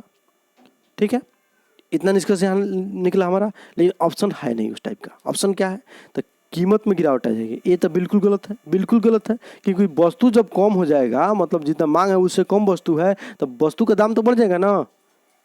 सीधे बाजार में जाइए, देखिए क्या होता है। और यहाँ से याद आया, बाजार का नियम क्या बोले थे, सी के द्वारा दिया गया था। थोड़ा सा याद रखिएगा, बाजार का नियम किसके द्वारा दिया गया था, सी के द्वारा। अब बाजार के नियम के अनुसार क्या होता है कि वस्तु स्वयं अपना मांग ढूंढ लेती है, ऐसे से बोलते थे कि आप उत्पादन कीजिए ना भाई, 5 ton 10 ton 20 ton 50 ton 1 lakh ton जितना करना है कीजिए, मांग अपना ढूंढ लेगी, लोग खरीद लेगा उसको। ये आपको बात जो चिरकालीन अर्थशास्त्री जो है, क्लासिकल जो इकोनॉमिस्ट है, वो बोलते थे। लेकिन जब मंदी आया ना 1929 का, तो सब इनका थ्योरी हेकड़ी निकल गया। भाई वस्तु बाजार में पड़ा हुआ है, लोग किन नहीं रहा है, अब ला से का नियम लागू नहीं हो रहा है, अब क्या किया जाए भाई, तब जाके आगे थ्योरी आया। इसमें केन्स का थ्योरी काम किया है, तो अर्थशास्त्र में डीप पढ़ने पर पता चलता है। ठीक है, तो उसको उतना पढ़ना नहीं है आप लोग को, जो कॉम्पिटिशन निकलना उतना ही निकालिए। हमारा ऑनर्स है तो आपको पता है, लेकिन आप लोग को बता देंगे तो क्या फायदा होगा। ठीक, जो गलत था जहाँ पूछता है वो बता दिया है। तो बाजार के नियम कौन बोले हैं, तो से का द्वारा बोला गया, ये बात याद रखिएगा। तो यहाँ पे देखिए, वस्तु की पूर्ति यथावत रहने पर यदि वस्तु की मांग में वृद्धि होती है तो अब क्या होगा, तो सबसे पहले कीमत बढ़ जाएगा, क्योंकि वस्तु कम हो जाएगा, खरीदने वाला ज़्यादा हो जाएंगे, कीमत बढ़ जाएगा। तो यहाँ पे वो ऑप्शन है कि नहीं, पहले देखेंगे। तो फर्स्ट ऑप्शन तो कीमत में गिरावट आ जाएगी, गलत है। ब्याज की दर में वृद्धि हो जाएगी। अब देखिए ये क्या कर रहा है, ब्याज की दर में वृद्धि हो जाएगी। इस ऑप्शन को हम रखते हैं यहीं पे, आगे वाला ऑप्शन देखते हैं। ब्याज की दर में कमी आ जाएगी, आय और रोजगार के स्तर में वृद्धि हो जाएगी। अब इसका तो पता नहीं है, आय और रोजगार के स्तर में वृद्धि कब हो जाएगी, जब फिर नया वस्तु के उत्पादन के लिए आपको कंपनी लगाया जाएगा, तब ना रोजगार बढ़ेगा, तब ना आय बढ़ेगा। तो ये तो नहीं हो जाएगा। ठीक है, अब पैसा उतना ही है, मान लीजिए सपोज, तो ब्याज की दर में कमी आ जाएगी। मतलब ब्याज की दर में कमी का मतलब पैसा बाजार में बहुत सारा छिटा जाएगा, लोग मतलब पैसा का मांग ही नहीं रहेगा, तब ना ब्याज में कोई कम करेगा, तब ना आपको जाकर लोग पैसा लेना शुरू करेगा। तो ब्याज की दर में कमी क्यों आएगी भाई, कब आएगी, ब्याज की दर में कमी कब आएगी, तो उस समय आती है जब पैसा बाजार में बहुत ज़्यादा है। ठीक है, और तब ब्याज की दर में कमी किया जाता है ताकि लोग पैसा ले। लेकिन यहाँ पे क्या है, लोगों को पैसा की गरज है वस्तु को खरीदने के लिए, क्योंकि वस्तु का दाम बढ़ गया है। तो पैसा कम, आपको पैसा का भी मांग बढ़ जाएगा, तो पैसा का जब मांग बढ़ जाएगा तो ब्याज में वृद्धि हो जाएगी। ये आपका बी नंबर यहाँ पे उचित है। डी भी उचित है, लेकिन डी दीर्घकालीन है तो ये आपको नहीं हो पाएगा। बी यहाँ पे आंसर इसका दीजिए आराम से, 15 का भी हो जाएगा, 45 का भी हो जाएगा। ठीक है, इसके साथ साथ अगर क्या रहता वस्तु का दाम बढ़ जाएगा तो वो आंसर सही हो जाता, तो वो तो ऑप्शन है नहीं, तो यहाँ पे आपको ऑप्शन के अकॉर्डिंग बी आंसर सही होगा। ठीक, चलिए। आय में इकाई वृद्धि के कारण प्रत्याशित उपभोग में वृद्धि की दर को क्या कहते हैं? देखिए, आपके आय में वृद्धि हुआ, पहले 5 रुपये कमाते थे, अब 10 रुपये कमाने लगे, तो उपभोग में जो वृद्धि होगा ना उसको हम लोग सीमांत उपभोग प्रवृत्ति कहते हैं। क्या कहते हैं? सीमांत उपभोग प्रवृत्ति कहते हैं। क्या कहते हैं? सीमांत उपभोग प्रवृत्ति कहते हैं, याद रखिएगा। आय में होने वाले परिवर्तन से उपभोग में जो परिवर्तन होता है, ठीक है, उनका अंतर को सीमांत उपभोग प्रवृत्ति कहते हैं, याद रखिएगा। ठीक, अंतर नहीं, अनुपात को। तो आय में जो वृद्धि होगा उसके बाद उपभोग में परिवर्तन होगा तो उसको सीमांत उपभोग प्रवृत्ति कहेंगे। नेक्स्ट आते हैं हम लोग, निम्नलिखित में से कौन से प्रत्यक्ष कर के उदाहरण है? तो इसमें जो प्रत्यक्ष कर के उदाहरण है, सर्विस टैक्स, यहाँ पे सब देखते हैं, इनकम टैक्स है, निगम कर है, उत्पाद कर है। तो देखिए, व्यक्तिगत आय कर व्यक्ति से लिया जाएगा तो प्रत्यक्ष कर होगा। प्रत्यक्ष कर का मतलब क्या होगा? किसी कर का घात, किसी कर का भार डायरेक्ट वस्तु पर मतलब व्यक्ति पर पड़े, उस व्यक्ति को लगे कि हमसे टैक्स वसूला जा रहा है। अब ठीक, तो डायरेक्ट आपसे कहेंगे चंदा दीजिए हमको, मतलब टैक्स दीजिए, तो आपको लगा हमसे टैक्स वसूला जा रहा है, तो क्या हो गया? प्रत्यक्ष कर हो गया। वहीं किसी वस्तु पर दाम हम रख लिए हैं 5 रुपया, उसके टैक्स भी लगा दिए हैं, उसी अंतर है। और वस्तु आप मार्केट में खरीदने जाइए, कहिएगा कितना दाम है? 5 रुपया, तो 5 रुपया दे के चलिएगा, तो वो तो टैक्स नहीं हुआ, वो तो आपसे टैक्स नहीं ले रहा है, लेकिन टैक्स तो ऑलरेडी कट रहा है, वहाँ पे सरकार ऑलरेडी लगा चुकी है, तो वहाँ पे आपको एहसास नहीं हो रहा है। तो ऐसा टैक्स जिसको में व्यक्ति को आघात महसूस नहीं हो, नहीं लगे कि वो टैक्स दे रहा है, तो आपको अप्रत्यक्ष कर हो जाएगा। और ऐसा टैक्स जो व्यक्ति को लगे कि हम खुद के पॉकेट से टैक्स दे रहे हैं, तो प्रत्यक्ष कर हो जाएगा। इजीली लैंग्वेज में आपको समझाने के बोले हैं। यहाँ पे इनकम टैक्स प्रत्यक्ष कर हो जाएगा। ठीक है, निगम कर, कंपनी कर इसको बोलते हैं, तो कंपनी के मालिक के द्वारा इसको लिया जाता है, तो ये भी टैक्स आ जाएगा प्रत्यक्ष कर में। उत्पाद शुल्क जो होता है लग जाता है, लेकिन व्यक्ति लोग से वस्तु पर वसूला जाता है, तो वस्तु पर ग्राहक से वसूला जाएगा, तो इनडायरेक्ट टैक्स हो जाएगा। सेवा शुल्क जो होता है ये भी इनडायरेक्ट टैक्स होता है। तो ए और बी जो है अब वो क्या है? प्रत्यक्ष कर है, और सी डी अप्रत्यक्ष कर है। तो क्या पूछ रहा है? निम्नलिखित में से कौन सा प्रत्यक्ष कर है? तो ए और बी दोनों है, तो इसका आंसर ई हो जाएगा। ठीक, नेक्स्ट आते हैं, संघ के बजट के संदर्भ में निम्नलिखित में से कौन सा गैर योजनागत व्यय है? अब तो समाप्त कर दिया गया है, पहले क्या था? ठीक है, योजना के अधीन कोई योजना बना के आप खर्च कीजिएगा तो उसको योजनागत व्यय कीजिएगा। योजना के अलावा जो भी व्यय कीजिएगा गैर योजनागत व्यय कीजिएगा कहिएगा। ठीक है, और जैसे रोजगार देने के लिए योजना चला रहा है उसमें व्यय हो रहा है, गरीबी उन्मूलन की योजना चला रहा है उसमें व्यय हो रहा है, आवास प्रदान करने के लिए कोई योजना चला रहा है, जैसे प्रधानमंत्री सबको आवास के लिए योजना है, इंदिरा आवास योजना था पहले। ठीक है, गरीबी उन्मूलन के लिए बहुत सारी योजना है, रोजगार के लिए मनरेगा है, तो ये सब योजनागत व्यय हो गया। ये सब क्या हो गया? योजनागत व्यय हो गया। गैर योजनागत व्यय क्या होता है? योजना के अधीन नहीं आते हैं या, ठीक है, जिसमें आपको ब्याज की अदायगी, सब्सिडी, रक्षा व्यय या पिछली पंचवर्षीय योजना में को चालू रखने के लिए व्यय जो किया जाता है वो आपको गैर योजनागत व्यय आ जाएगा। तो इसमें कौन गैर योजनागत व्यय है? तो ब्याज अदायगी है, सब्सिडी है और रक्षा व्यय है। ये तीनों क्या है? आपको गैर योजनागत व्यय है, याद रखिएगा। ठीक, तो ये आंसर हो जाएगा। अब नेक्स्ट जो बोला है यहाँ पे आपको समझा देते हैं। अब क्या है? गैर योजनागत व्यय को हटा के राजस्व व्यय और पूंजीगत व्यय ला दिया गया है। और राजस्व व्यय क्या होता है, पूंजीगत व्यय क्या होता है, थोड़ा सा यहाँ पे जान लीजिए। राजस्व व्यय वैसा व्यय होता है जहाँ पे आपको रिटर्न फ्री पैसा नहीं मिलने वाला है। जैसे पेंशन पर खर्च कीजिएगा, राजस्व व्यय हो गया। ये रिटर्न पैसा नहीं मिलेगा, किसी से ब्याज ही पैसा लिए हैं और आप ब्याज लौटा रहे हैं, तो ब्याज पैसा जो लौटा रहे हैं तो मिलेगा नहीं आपको, तो ये आपको क्या हो गया? राजस्व व्यय हो गया। ठीक, वेतन पर खर्च कर रहे हैं, राजस्व व्यय हो गया। और आपको जो पूंजीगत व्यय होगा वहाँ पैसा इन्वेस्ट कीजिएगा जहाँ आपको फिर से रिटर्न मिलेगा। जैसे आपको किसी को उधार दे रहे हैं, राज्य केंद्र सरकार किसी व्यक्ति को उधार दे रही है, विदेशियों को कर्ज दे रही है, वो तो पैसा मिलेगा, ब्याज भी मिलेगा, तो क्या हो गया? ये आपको पूंजीगत व्यय हो गया। ठीक है, पुल का निर्माण करिए, पूंजीगत व्यय होगा क्योंकि वहाँ से रिटर्न आपको मिलने वाले हैं, ये सब पूंजीगत व्यय हो गया। ठीक, याद रखिएगा। और बहुत सारे एग्जाम्पल होते हैं, पूंजीगत व्यय हो गया, राजस्व व्यय हो गया, उसके बाद राजस्व आय होता है, पूंजीगत आय होता है, तो सबको हम इकोनॉमिक्स पढ़ाएंगे ना, वहाँ पे बताएंगे, तब जाकर राजकोषीय घाटा निकलता है, वो सब बताएंगे। इकोनॉमिक्स सेट में बताना उचित नहीं है, टेस्ट लगा रहा है, कोई पढ़ा नहीं रहे आप लोगों को। भारत सरकार के बजट के कुल घाटे में सबसे अधिक योगदान किसका होता है? देखिए, भारत सरकार के बजट में कुल घाटे का सबसे योगदान किसका होता है? तो सबसे बड़ा योगदान जो होता है वो राजकोषीय घाटा का होता है, क्योंकि सभी में सबसे बड़ा यही है। सबसे बड़ा यही है। राजकोषीय घाटा में से जब ब्याज अदायगी निकाल दीजिएगा ना तो प्राथमिक घाटा हो जाएगा। राजस्व घाटा तो बहुत छोटा होगा, राजकोषीय घाटा एक छोटा सा पार्ट है। राजस्व आय और राजस्व व्यय को राजस्व घाटा कहेंगे, राजस्व आय और राजस्व व्यय को राजस्व घाटा कहेंगे। ये थोड़ा बड़ा हुआ इससे, क्योंकि आय व्यय दे दिया है इसमें। राजस्व आय प्लस पूंजीगत आय माइनस राजस्व व्यय माइनस प्लस पूंजीगत व्यय को घटा लीजिए, ये निकल जाएगा। ठीक है, तो इसमें राजकोषीय घाटा आ जाएगा, सबसे बड़ा यही है। बजट घटा मतलब आय व्यय घटा बोला तो बजट घटा बोला, मतलब बजट में आय जितना हो गया वो, अब बजट में आपको क्या कहते हैं, आपको व्यय हुआ वो दोनों घटा लीजिए। बजट आय व्यय घटा हो गया, बजट घटा हो गया। बजट में जो आय प्राप्ति हो रहा है वो मान लीजिए 1 लाख आय प्राप्ति हो रहा है, अब व्यय हो रहा है आपका 90,000, तब प्लस में है। और 1,10,000 प्राप्त हो रहा है तो घाटा हो रहा है, तो घाटा 10,000 हो रहा है। ठीक है, तो ये आपको आय व्यय बजट हो जाएगा। यहाँ पे आपको समझा नहीं सब, इसमें आंसर हो जाएगा आपका राजकोषीय घाटा। नेक्स्ट हम आएंगे, नेक्स्ट ऑप्शन में आते हैं, तो यहाँ पे मिलेगा बंद अर्थव्यवस्था का अर्थ क्या होता है। बंद अर्थव्यवस्था का अर्थ क्या होता है, तो बंद अर्थव्यवस्था का वह अर्थ है, और क्या बंद अर्थव्यवस्था वह अर्थव्यवस्था है जिसमें क्या होगा, न तो निर्यात किया जाए न तो आयात किया जाए, ये आंसर हो जाएगा। ठीक, नेक्स्ट आते हैं, ब्रेटन वुड्स प्रणाली के अंतर्गत किन अंतर्राष्ट्रीय संगठन की स्थापना हुई थी। तो इसके तहत आपको जो संगठन बने थे वो 3 संगठन बने थे। ठीक है, एक IMF बने थे, विश्व बैंक के बने थे, और गाइड का निर्माण हुआ था। यही गाइड आगे चल के आपको बदल गया WTO वर्ल्ड ट्रेड ऑर्गेनाइजेशन में 1 जनवरी 1995 में। ठीक है, याद रखिएगा। General agreement traffic on trade, इसका फुल फॉर्म होता है, याद रखिएगा। और गाइड ब्रेटन वुड्स प्रणाली जो है आपको अंतर्राष्ट्रीय मुद्रा कोष, विश्व बैंक और गाइड है। पिछले बार हम क्वेश्चन डिस्कशन करा रहे थे, उसमें बार बार इसका उल्लेख कर रहे थे, यहाँ पे पूछ भी दिया। तो इसमें ब्रेटन वुड्स प्रणाली के अंतर्गत किन अंतर्राष्ट्रीय संगठनों शामिल किया जाता है, ये और भी दोनों शामिल किया जाएगा, तो आंसर ये हो जाएगा। ठीक, आगे हम आएंगे 52 नंबर में, निम्नलिखित में से किस अंतर्राष्ट्रीय करेंसी के रूप में कागजी स्टोन के रूप से जाना जाता है। तो अंतर्राष्ट्रीय करेंसी मतलब IMF की मुद्रा, IMF की जो मुद्रा हो वो आपको SDR है। अब SDR का यूज हो रहा है, विशेष आहरण अधिकार। इसमें विश्व के प्रमुख 5 मुद्राओं को मिला के इसको बनाया जाता है। अब SDR में किन किन मुद्राओं को शामिल किया जाता है वो आपको याद रखना होगा।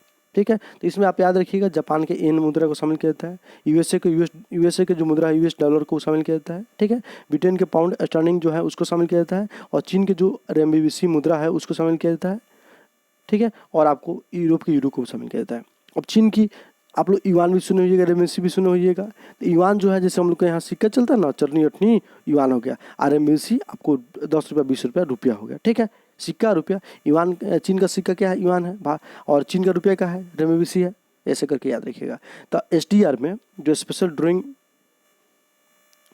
राइट्स जो है उसमें किसको किसको शामिल किया जाता है, तो जापान के येन को, USA के डॉलर को, ब्रिटेन के पाउंड को, और RMB को, और यूरो को, ये याद रखिएगा। ठीक, चलिए, तो अंतर्राष्ट्रीय कागजी स्टोन कौन है, तो SDR है, ये बात याद रखिएगा। ठीक, निम्नलिखित में से किस वर्ष में भारतीय रुपये का उन्मूलन किया गया।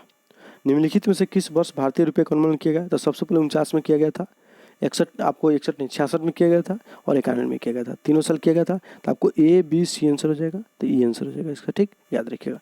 नेक्स्ट आते हैं, DK करवे समिति का संबंध है। DK करवे समिति का जो संबंध है वो लघु उद्योग के संबंध है, याद रखिएगा, मोस्ट भी यही है। ठीक, तो 54 का A हो जाएगा। आगे आते हैं, ग्रेट लीप फॉरवर्ड जो है अभियान का संबंध निम्नलिखित में से किस देश से है, तो इसका संबंध चीन से है। ये माओ के द्वारा बोला गया है। ठीक है, इसमें क्या बोला गया था कि चीन की अर्थव्यवस्था के जो विकास दर है वो बहुत मतलब बढ़ाना होगा, 10% से अधिक प्रति वर्ष रखना होगा। इसी को हम लोग ग्रेट लीप फॉरवर्ड कहते हैं। ठीक, चलिए, महिलाओं की ओर उन्मुख निर्धारक निवारण, देखिए महिलाओं नहीं, यहाँ पे गाँव होगा।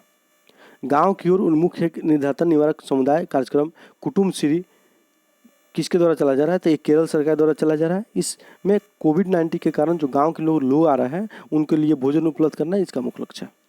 ठीक, नेक्स्ट आते हैं, सुमृत कीजिए। इसमें क्या राजधानी सुमृत करना है, तो ऑस्ट्रेलिया की राजधानी क्या है, ऑस्ट्रेलिया की राजधानी कैनबरा है, पता है आप लोगों को। तजाकिस्तान की राजधानी क्या है, दुशान्बे है। तंजानिया की राजधानी क्या है, डोडोमा है। और स्विट्जरलैंड की राजधानी क्या है, बर्न है। आपने मिला लीजिए जो आंसर होगा सो, तो आंसर क्या हो जाएगा इसका दोस्तों, इसका 27 में क्या है, तो ऑस्ट्रेलिया के 1 का 4, 1 का 4 यहाँ पे है, यहाँ पे है। तजाकिस्तान B का 3, B का 1 का 4, B का 3, B का 3 यहाँ पे है।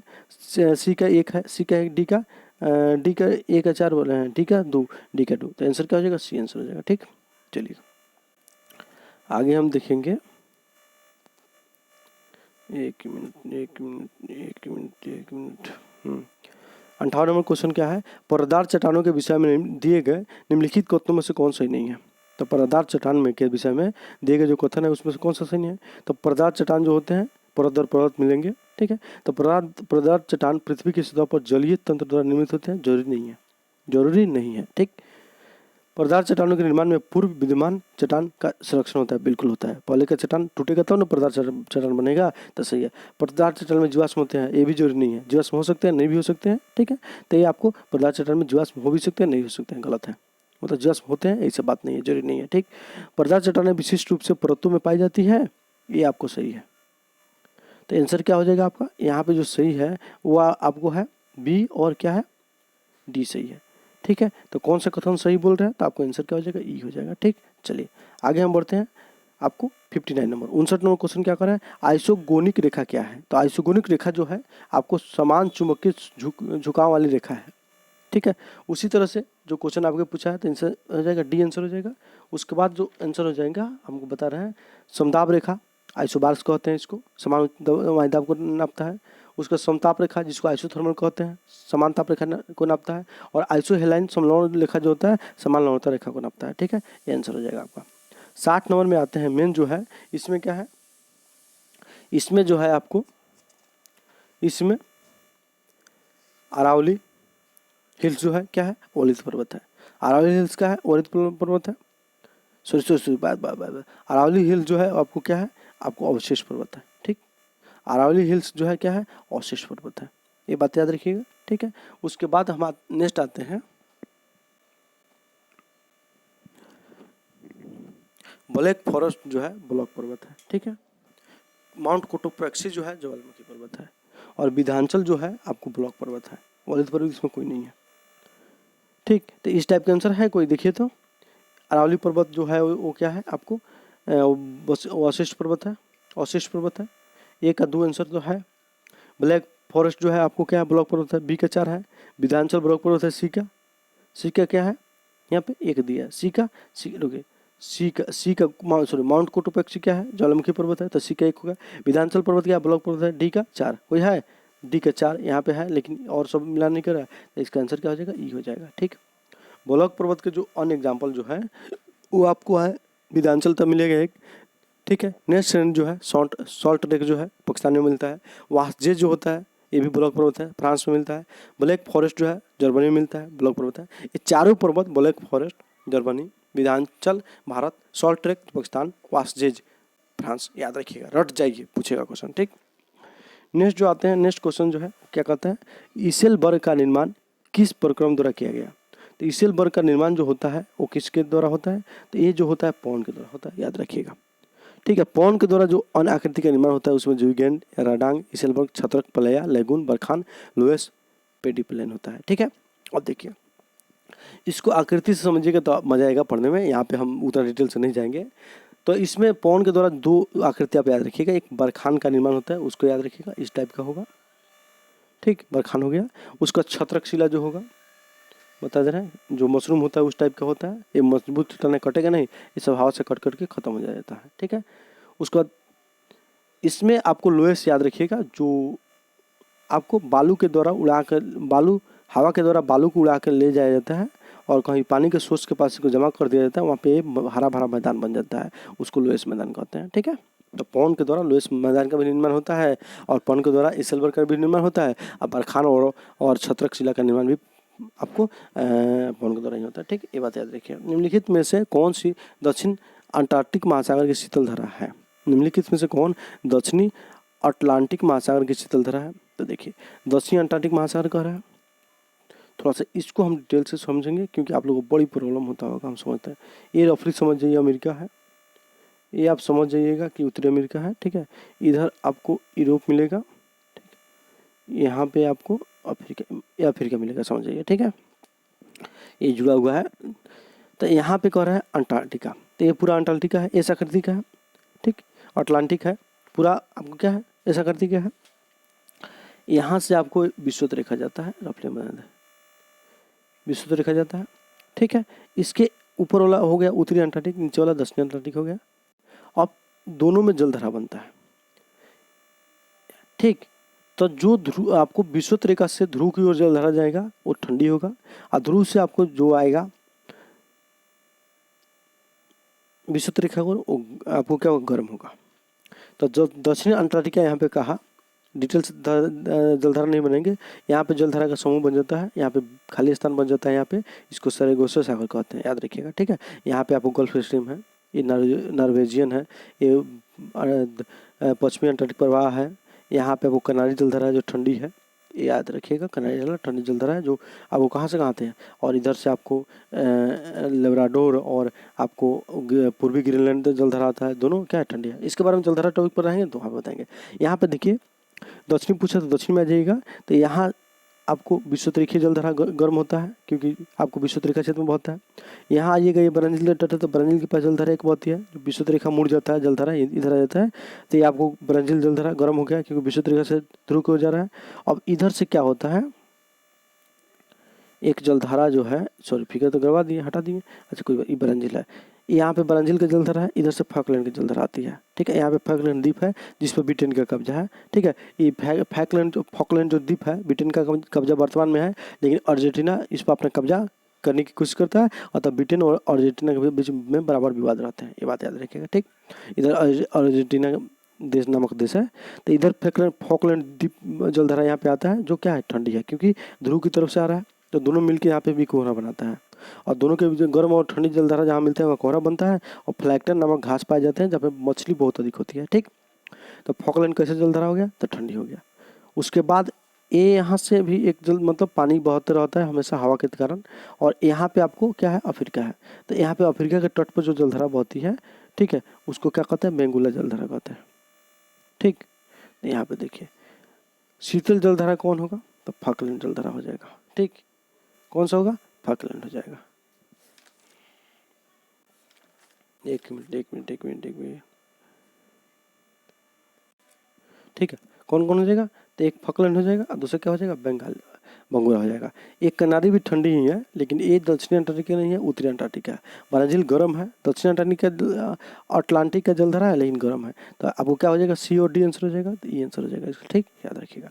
नेक्स्ट आते हैं निम्नलिखित में से कौन सा सम्मिलित है, तो चिनूक जो है, चिनूक संयुक्त अमीरात में बहुत ही, सॉरी संयुक्त अरब अमेरिका में बहुत ही, सॉरी बात संयुक्त राज्य अमेरिका में मतलब अमेरिका में बहुत ही सही है, ठीक है। सिराको जो है सिसिली में नहीं बहती है, एक गलत है। सिराको जो है आपको सारा रेगिस्तान में बहती हुई माली है, अर्जेंटीना है, अर्जेंटीना गलत सॉरी, अल्जीरिया है, उसके बाद क्या कहते हैं आपको मिस्र है, ये सबसे बहते हुए भूमध्य सागर को पार करती है, और भूमध्य सागर को पार करके आपको कहाँ चलती है, यूरोप में चल जाती है। यूरोप में जाती है तो भारी बारिश कराती है, और ये रेगिस्तान से बालू के कण को भी लेके जाती है क्योंकि हवा बहुत तेज में बहते हैं, तो बालू के कण ले जाके अब भूमध्य सागर से पानी उठाती है, और दोनों बादल बन जाते हैं। बालू के साथ साथ यूरोप में क्या होता है, बारिश भी होती है, तो इसको लाल बालू होता है सहारा रेगिस्तान का, तो क्या बोलते हैं सिराको जो क्या है खूनी वर्षा करा रही है, ठीक। तो ये आपको गलत है। उसके बाद बिजर्ड जो है चिली में न बह के एक कनाडा के क्षेत्र में बहुत ही ठंडी हवा है जो ध्रुव की तरफ से आती है, ठीक है, कनाडा के क्षेत्र में बहुत ही है, ठीक। तो बिजार्ड ये भी गलत है, ठीक। उसके बाद नॉर्वेस्टर जो है भारत में बहुत ही सही है, तो इसका आंसर क्या हो जाएगा 63 का ई आंसर हो जाएगा, क्योंकि सी और डी, बी और सी दोनों गलत है, तो 63 का क्या हो जाएगा, सी हो जाएगा, ठीक, याद रखिएगा। 63 का क्या हो जाएगा, तो सॉरी सी नहीं मतलब ई हो जाएगा, बी और सी दोनों गलती है। चलिए, निम्नलिखित कोयला उत्पादन क्षेत्र में कौन सम्मिलित नहीं है, तो निम्नलिखित कोयला उत्पादन क्षेत्र में कौन सम्मिलित नहीं है, तो इसमें जो आंसर हो जाएगा आपका, इसमें आंसर ई हो जाएगा। अब इसमें देखते हैं कैसे, तो इसके बारे में एक मिनट रुकिए, हम बता रहे हैं कैसे। तो यहाँ जो है आपको बादुर जो है पांडिचेरी में होके केरल में, ठीक है, और काला कोंडा जो है आपको ओके उमरसार जो है गुजरात में ना होकर क्या है, नहीं उमरसार गुजरात में ही है, ये गुजरात में ही है, ये कहाँ पे गुजरात में ही है। उमरसार जो है आपको गुजरात में ही है, और काला कोंडा जो है आपको उसको छोड़िए, उसके बारे में हमको ज़्यादा पता नहीं है। सुमित पूछ रहे हैं, तो उमरसार कहाँ पे, गुजरात में, सही है। ये कोयला का क्षेत्र है, लिग्नाइट कोयला यहाँ से निकलता है। झारिया जो है झारखंड में है, बिल्कुल सही है। गाना सुने होंगे, फेंक दिले झरिया बलम गले, सॉरी फेंक दिले थरिया बलम गले झरिया, बहुत गाना पहले फेमस था 2000 के आसपास में, हम लोग बहुत छोटे छोटे थे तो उस समय सुनने को मिलता था, ठीक। उसके बाद बहादुर जो है केरल में है। ठीक है, तो ए आपको हटाइए, बी और ए और डी सही है। कौन सा सुनित है, तो ये आंसर हो जाएगा। एक इसके बारे में हम नहीं पता है, इसके बाद सॉरी। चलिए आगे नेक्स्ट आते हैं। ठीक है, नेक्स्ट क्वेश्चन जो हो जाएगा हमारा 65 नंबर क्वेश्चन हो जाएगा। बहुत क्वेश्चन है इसमें कि नहीं। नेक्स्ट आते हैं, इसमें क्या है, कितना देर होगा, 1 घंटा 10 मिनट का वीडियो। अच्छा हो जाएगा, तुरंत हो जाएगा। भूकंप या सुनामी जैसे किसी आपदा के लिए फिलहाल विश्व में जो भी चेतावनी तंत्र काम कर रहे हैं उसमें कितने घंटे पहले किसी आपदा को लेकर चेतावनी दी जाती है, तो 8 घंटा। भूकंप के लिए नहीं, सुनामी के लिए। मतलब भूकंप जो सुनामी से उत्पन्न होते हैं, सॉरी भूकंप से बोल सुनामी के बारे में बोल रहा है, तो यहाँ 8 घंटा। भूकंप के बारे में भी पूर्ण अनुमान नहीं लगाया जा सकता है, तो क्या है, ये हो जाएगा। ठीक, नेक्स्ट आते हैं, निम्नलिखित परियोजना में से कौन सी परियोजना चिनाब नदी पर स्थित है, तो चिनाब नदी पर सभी परियोजना स्थित है, याद रखिएगा। आंसर ये हो जाएगा। ठीक, सलाल हो, बगलिहार हो, दुलस्ती हो, कृथई हो, सब चिनाब नदी पर है। शिवालिक हिमालय, लघु हिमालय के मध्य में कौन सी घाटी है, इस दोनों के बीच में दून घाटी है। कौन सी घाटी है, दून घाटी है। तो आंसर क्या हो जाएगा, बी। स्टेनले जलाशय जो है किस राज्य में स्थित है, यह जो जलाशय तमिलनाडु के बीच में, तमिलनाडु में स्थित है। स्टेनले जलाशय है जो मैटूर बांध जो बना है उससे निर्मित जो पानी जमा हो गया है उसी को स्टेनले जलधारा कहते हैं। मैटूर बांध आपको तमिलनाडु और कर्नाटक के बीच में है और एक कावेरी नदी पे है। ठीक, तो स्टेनले जलधारा कहाँ पे हो जाएगा, ये तमिलनाडु में पड़ता है, तमिलनाडु में पड़ता है। मैटूर बांध दोनों राज्यों में पड़ता है, लेकिन स्टेनले जलधारा तमिलनाडु में पड़ता है। तब किस नदी पर है, तब कावेरी नदी पर, याद रखिएगा। ठीक, नेक्स्ट आते हैं, इनमें से कौन सी नदी कृष्णा की सहायक नदी है। देखिए इसमें सभी नदी कृष्णा की सहायक नदी है। हगरी जो है तुंगभद्रा की सहायक नदी है। हगरी जो है तुंगभद्रा की सहायक नदी है, तो एक ये नहीं होगा, लेकिन इनडायरेक्ट रूप से सहायक नदी है, तो एक ये नहीं होगा, लेकिन इनडायरेक्ट रूप से तो है, लेकिन डायरेक्ट रूप से नहीं है। हंगरी तुंगभद्रा की सहायक नदी है, तुंगभद्रा जो है कृष्णा की सहायक नदी है। ठीक है, कोयना जो है कृष्णा की सहायक नदी है, और आपको भीमा कृष्णा की सहायक नदी है। ए सी और बी कृष्णा की सहायक नदी हो जाएगा, तो आंसर ये हो जाएगा। हंगरी जो है तुंगभद्रा की सहायक नदी है। ठीक, चुंबी घाटी कहाँ स्थित है, चुंबी घाटी जो है आपको सिक्किम में स्थित है। ठीक है, चुंबी घाटी जो है सिक्किम में स्थित है, सिक्किम और भूटान के बॉर्डर पर पड़ता है, याद रखिएगा। निम्नलिखित उद्देश्यों में से कौन सा एक भारत के संविधान की उद्देशिका में सम्मिलित नहीं है। ठीक है, अब देखिए निम्नलिखित उद्देश्य को पूछ रहा है। निम्नलिखित उद्देश्यों में कौन सा एक भारतीय संविधान की उद्देशिका में सम्मिलित नहीं है। अब देखिए उद्देश्य क्या है, तो उद्देश्य जो है आपको विचार की स्वतंत्रता, आर्थिक स्वतंत्रता, विश्वास की स्वतंत्रता और व्यक्ति की स्वतंत्रता। ठीक है, उद्देश्य कौन, निम्नलिखित उद्देश्यों में से कौन सा एक भारत के संविधान का उद्देशिका में सम्मिलित नहीं है। एक मिनट दोस्तों, इसमें तो सब होना चाहिए। तो ये आपको अगर धार्मिक केवल पूछता है तो धार्मिक हो जाएगा ये वाला सब। ठीक है,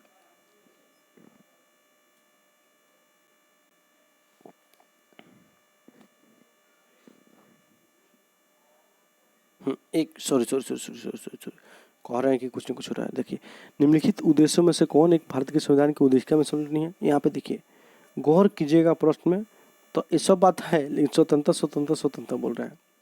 तो स्वतंत्रता जो दिया गया है उद्देशिका में बोला गया किस चीज़ की स्वतंत्रता आपको होगी, तो विचार की होगी, और व्यक्ति की होगी, विश्वास की होगी, धर्म की होगी, उपासना की होगी। इतना ही 5 चीज़ के स्वतंत्रता के बारे में बोला गया है। विचार और व्यक्ति, धर्म, विश्वास और उपासना। आर्थिक स्वतंत्रता की बात नहीं बोली गई है, बल्कि आर्थिक न्याय की बात बोली गई है, तो ये गलत है। ठीक है, तो ए सी डी आंसर हो जाएगा इसका, मतलब सही है, और सम्मिलित नहीं है तो बी होगा। ठीक, आर्थिक अगर न्याय होता तो आंसर सही होता। न्याय की बात की गई है किस टाइप की, तो सामाजिक, आर्थिक और राजनीतिक न्याय की बात की गई है। तो स्वतंत्रता है इसलिए गलती हो गया, अगर न्याय रहता तो सही रहता। और स्वतंत्रता 5 चीज़ का दिया गया है, विचार के, व्यक्ति की, विश्वास के, धर्म की, उपासना की, याद रखिएगा। और समानता जो है वो प्रतिष्ठा और अवसर के है। ठीक, तो इसका आंसर हो जाएगा बी। गलत नहीं बताएंगे, याद रखिएगा। भारत में संविधान के निर्माताओं का मत निम्नलिखित में से किसमें प्रतिबिंब है। अब भारतीय संविधान के निर्माताओं का मत निम्नलिखित में से किसमें प्रतिबिंब है। ठीक, तो इसका जो आंसर हो जाएगा आपको, भारतीय संविधान के निर्माताओं का मत निम्नलिखित में किसमें प्रतिबिंब है, तो ये आपको उद्देशिका में मिलेगा। कहाँ मिलेगा, उद्देशिका में, याद रखिएगा। ठीक, 72 का ये हो जाएगा। चलिए, भारतीय संविधान की प्रस्तावना 42वें संशोधन द्वारा कुछ शब्द जोड़े गए, निम्नलिखित में से कौन सा शब्द 42वें संविधान संशोधन द्वारा उद्देशिका में जोड़े गए। तो 42वें संविधान संशोधन द्वारा जो शब्द जोड़े गए थे वो थे समाजवादी, पथ निरपेक्ष और राष्ट्र की अखंडता। ये सब जुड़े गए तीनों, समाजवादी, पथनिरपेक्ष और राष्ट्र की अखंडता। एक बार ही संशोधन हुए हैं, वो भी 42वें संशोधन के द्वारा उद्देशिका में संशोधन हुए हैं। उसके बाद संशोधन उद्देशिका में कभी भी नहीं हुए हैं। ठीक है, तो कौन कौन से जुड़ेंगे, तो समाजवादी जुड़ेंगे, पथनिरपेक्ष जुड़े गए और राष्ट्र की अखंडता जुड़े गए, अखंडता। तो ए, बी और सी जुड़े गए हैं। क्वेश्चन क्या पूछा है, भारतीय संविधान में प्रस्तावना में 42वें संशोधन द्वारा कुछ शब्द जुड़े गए हैं, निम्नलिखित में से कौन से शब्द को 42वें संशोधन द्वारा उद्देशिका में जोड़ा गया है। तो ए, बी, सी के द्वारा जोड़ा जाएगा, तो ये आंसर हो जाएगा। ठीक, अब उद्देशिका क्या है, संविधान का भाग है कि नहीं, तो है। वाद विवाद बहुत सारा हुआ है, बाद में आपको केशवानंद बनाम केरलवाद में इसको मान लिया गया कि संविधान का भाग है। चलिए, भारतीय संविधान में समानता का अधिकार 5 अनुच्छेदों द्वारा प्रस्तुत किया गया है। कौन कौन सा अनुच्छेद है, तो समानता का अधिकार मिलता है अनुच्छेद आपको 14 से 18 के बीच में। मौलिक अधिकार के तहत इसको समानता का अधिकार दिया गया है। भारतीय संविधान में कुल 6 प्रकार के मौलिक अधिकार दिए गए हैं, पहले 7 थे लेकिन एक हटा के दिया गया है संपत्ति के अधिकार को, और उसको ले जाकर 300A अनुच्छेद में कानूनी अधिकार बता दिया गया है। ठीक है, तो इस प्रकार से 6 प्रकार के आपको अधिकार दिए गए हैं मौलिक अधिकार के तहत। उसमें समानता का अधिकार का उल्लेख अनुच्छेद 14 से 18 के बीच में होता है। मौलिक अधिकार भाग 3 में उसका उल्लेख मिलता है। ठीक है, याद रखिएगा, ये बात याद रखिएगा। और समानता के अधिकार जो है 2 प्रकार के अधिकार होते हैं, एक कानून के समक्ष समानता, एक कानूनों के समान संरक्षण। कानून के समक्ष समानता में सब लोग समान होगा, चाहे प्रधानमंत्री हो या गाँव का नागरिक हो। कानून के समान संरक्षण में दोनों में युक्त भेदभाव किया जा सकता है, मतलब किसी व्यक्ति के बीच में युक्त भेदभाव किया जा सकता है। यही कानून के समक्ष रुकिए 1 मिनट, 2 प्रकार का समानता है, कानूनों का समान संरक्षण, ना 1 मिनट सॉरी बात, हाँ, एक है कानूनों का समान संरक्षण, दूसरा कानून के समक्ष समानता। तो समान संरक्षण जो है, सॉरी, कानून के समक्ष समानता जो है वो सभी के लिए बराबर है, प्रधानमंत्री हो चाहे गाँव के नागरिक हो। कानूनों का समान संरक्षण जो है यहाँ पे सब लोग बराबर नहीं है, इसमें भेदभाव किया जा सकता है आवश्यकता अनुसार। यही कानूनों का समान संरक्षण जो है, इसी के तहत आरक्षण प्रदान किया जाता है और अन्य अधिकारों की छूट दी गई है। ठीक, तो यहाँ पे आ जाइए। चलिए नेक्स्ट आते हैं हम लोग। नेक्स्ट क्वेश्चन जो हमारा होगा वो होगा 75। इसमें क्या बोला गया है, इसमें बोला गया है कि भारतीय संविधान के निम्नलिखित में से किस एक संशोधन द्वारा राष्ट्रपति को कोई भी मामला मंत्रिपरिषद द्वारा पुनर्विचार किए जाने के लिए वापस भेजने का अधिकार होगा। तो ये 44 में बोल दिया गया।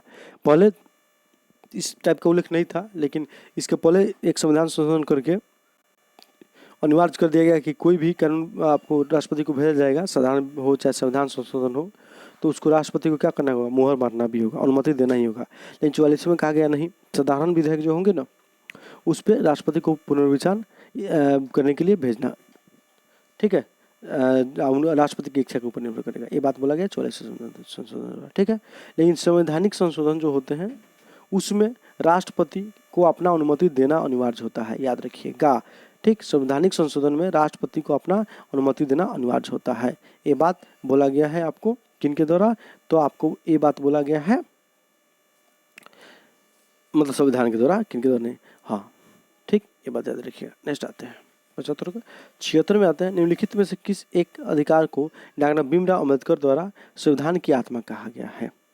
तो ये बात बोला गया है आपको, संवैधानिक उपचारों का अधिकार जो है उसको बोला गया है। ये अनुच्छेद 32 के तहत आपको मौलिक अधिकार का अधीन नहीं मिला हुआ है। ठीक, नेक्स्ट आते हैं उच्च न्यायालय के न्यायाधीशों के वेतन और भत्ते दिए जाते हैं। देखिए उच्च न्यायालय बोला, उच्च न्यायालय के न्यायाधीश के वेतन और भत्ते जो दिए जाएंगे वो राज्य के समेकित निधि से दिए जाएंगे, बी आंसर हो जाएगा। ठीक है, लेकिन जब उच्च न्यायालय के न्यायाधीश का पेंशन का बात आ जाएगा तो भारत सरकार के समेकित निधि से दिएंगे, क्योंकि एक ही न्यायाधीश जो होते हैं अलग अलग राज्य में काम करते हैं, तो कौन कौन पेंशन देगा भाई उनका, इसीलिए भारत के समेकित निधि से दिया जाएगा। लेकिन पेंशन वेतन जो है आपको राज्य सरकार के समेकित निधि से दिया जाएगा, आंसर बी हो जाएगा। ठीक, 78 निम्नलिखित कथनों में से कौन सा कथन सही नहीं है।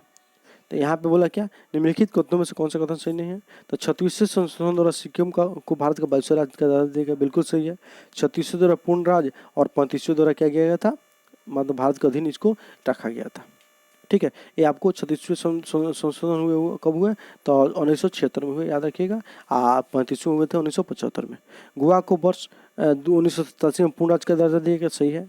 दमन एवं दीव के संविधान के 56वें संशोधन द्वारा गोवा से अलग किया गया, और दादर नगर हवेली बरसीता में फ्रांसीसी उपनिवेश थी।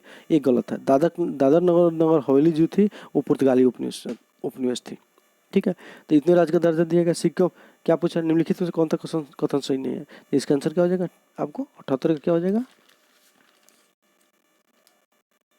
78 के क्या हो जाएंगे? डी हो जाएंगे। बाकी सब सही है, ए बी और सी सही है। ठीक, चलिए।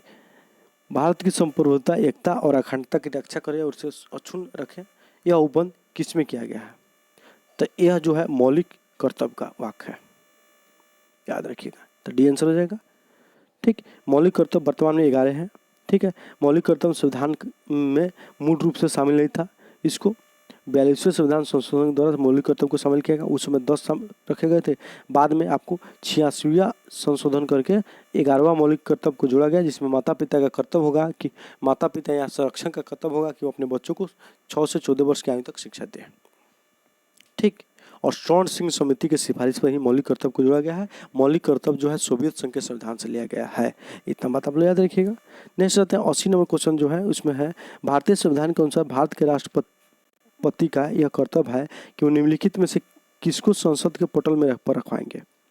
तो देखिए, एक जो है निरंतर महालेखा के परीक्षक का है।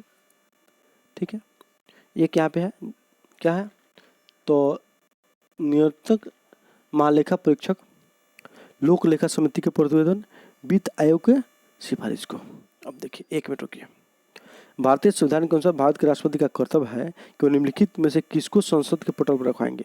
तो वित्त आयोग की सिफारिश को रखवाते हैं। वित्त आयोग अपना सिफारिश राष्ट्रपति को देता है और राष्ट्रपति उसको संसद के पटल पर रखाते हैं।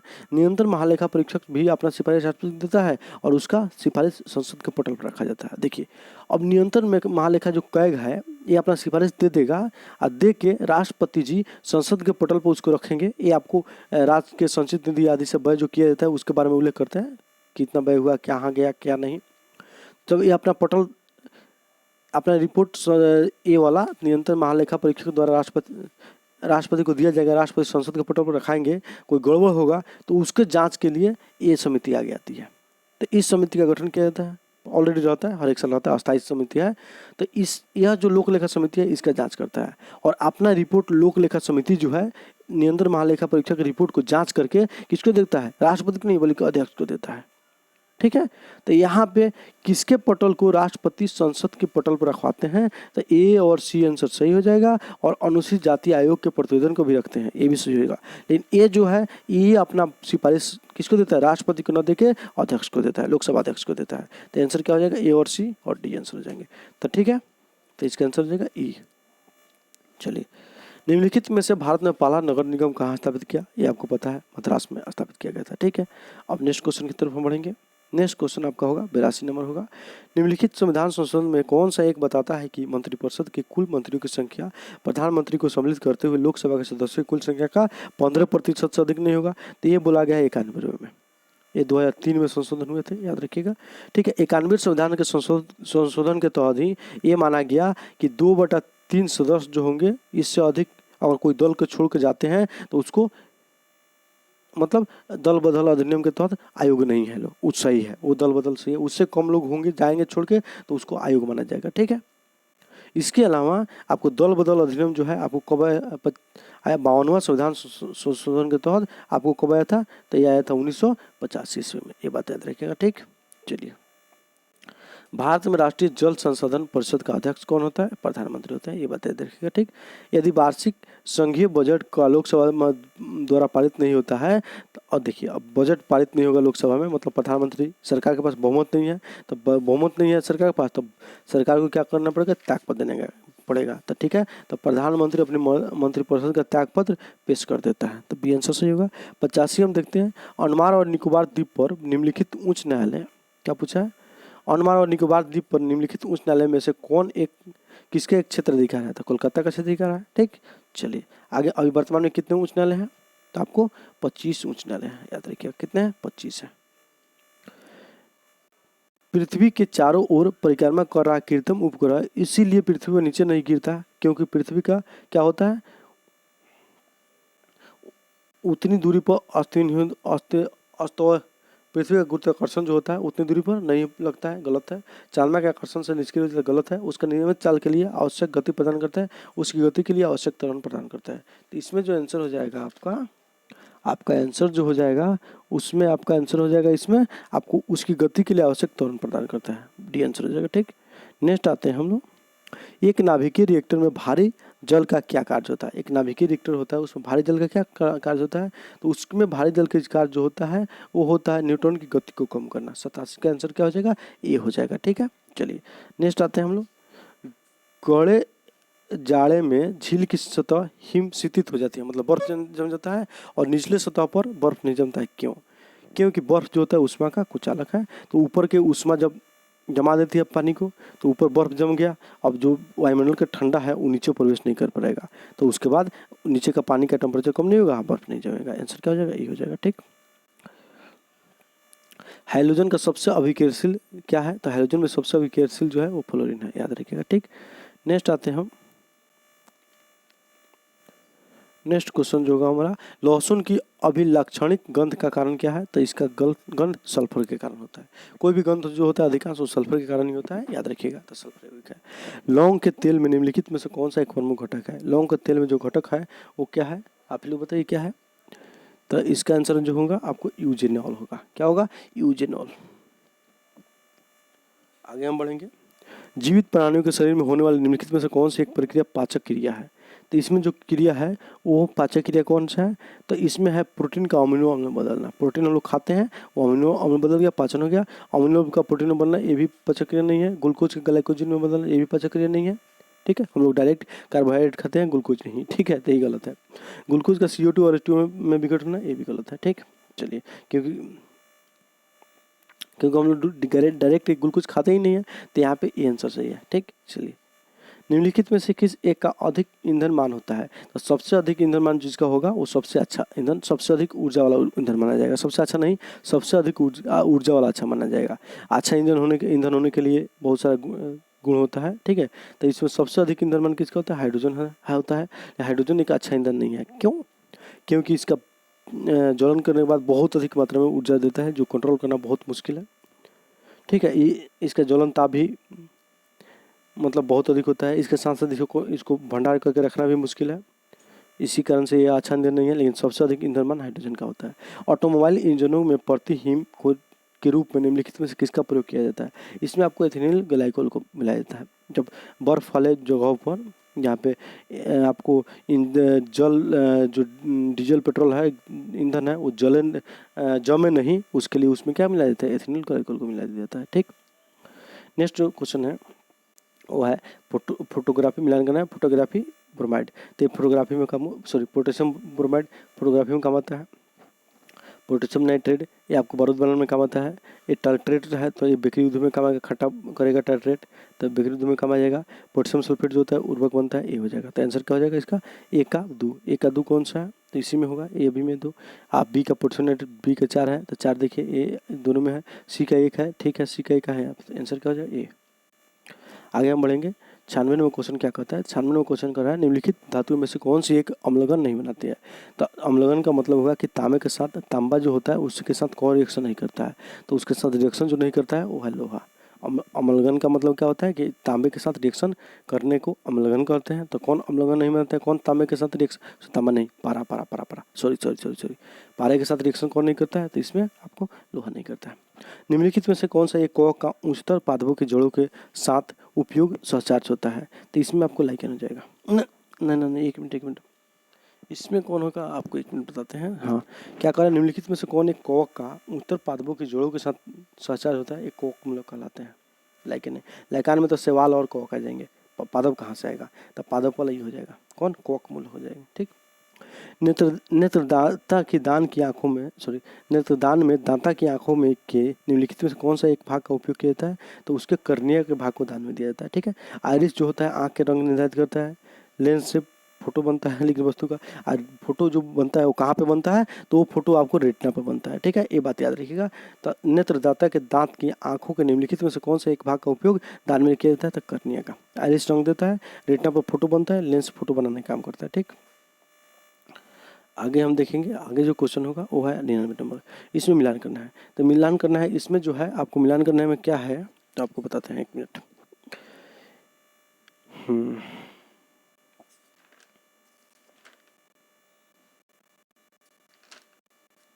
यहाँ पे देखिए एड्रीनेलिन जो है,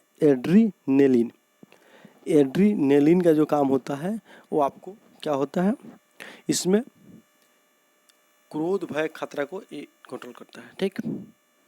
इंसुलिन जो है ग्लूकोज को कंट्रोल करता है, ठीक। उसके बाद फेरोमोन जो है गंध के बीच से साथी को आकर्षित करने का काम करता है, और एस्ट्रोजन जो है स्त्री के हार्मोन है, स्त्री, ठीक है। तो इसमें आपको आंसर क्या हो जाएगा, 1 का 4, बताइए कौन है 1 का, 1 मिनट, 1 का 4,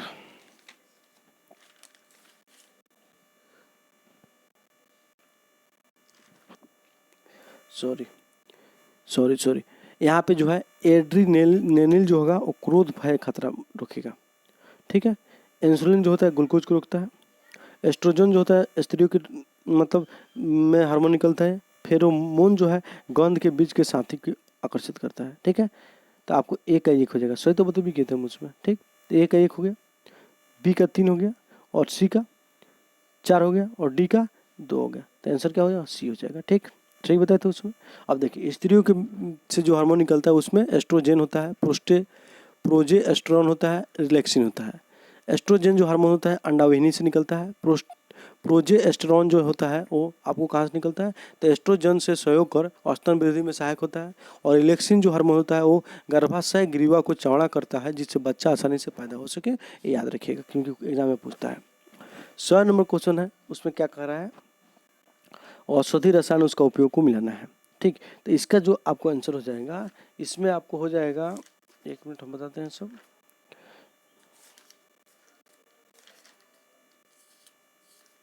इसमें जो आंसर हो जाएगा आपको एट्रोपिन का जो काम है आपको, 1 मिनट, एट्रोपिन का जो काम है,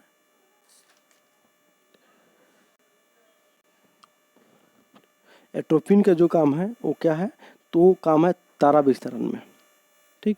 ईथर जो है आपको स्थानीय संज्ञा हरण में है, ठीक है, मतलब माइंड को सुन करने के लिए ईथर का काम करता है। ईथर से आगे देखते हैं बेहोश कर दिया जाता है, तो वो काम करता है। नाइट्रोग्लिसरॉल जो है वो होता है आपको हृदय की तकलीफ को दूर करने में, बम बनाने में भी इसका काम होता है। पायरेथ्रिन जो है मच्छर को नियंत्रित करता है, तो इसका आंसर हो जाएगा टी। 101 नंबर क्वेश्चन क्या कहता है, निम्नलिखित में से कौन सा एक अनुवांशिक रोग लिंग संलग्नता से संबंधित है, मतलब कौन सा एक अनुवांशिक रोग है, उसमें हीमोफीलिया जो है अनुवांशिक रोग होता है, तो आंसर 1 हो जाएगा। यहाँ पे एक व्यक्ति एक ही आकार, अमाप और भार वाले 4 पत्थरों को समान चाल से क्षैतिज रेखा के सापेक्ष भिन्न भिन्न प्रारंभिक कोणों पर फेंकता है। यदि कोण 15, 30, 45, 60 तक है तो उसमें से कौन सबसे अधिक लंबी दूरी तय करेगा, तो सबसे लंबी दूरी तक फेंकने के लिए आप 45 डिग्री कोण पर फेंकिए, वो जाएगा, आंसर हो जाएगा सी। 103 में आते हैं, मधुमक्खी कॉलोनी के सदस्य को एक दूसरे को किस प्रकार उपलब्ध भोजन की दिशा को बताते हैं, तो नृत्य के द्वारा बताते हैं, याद रखिएगा, ठीक। निम्नलिखित तंतु में से कौन सा संश्लिष्ट तंतु का उदाहरण है, इसमें जो होगा आपको संश्लिष्ट जो तंतु है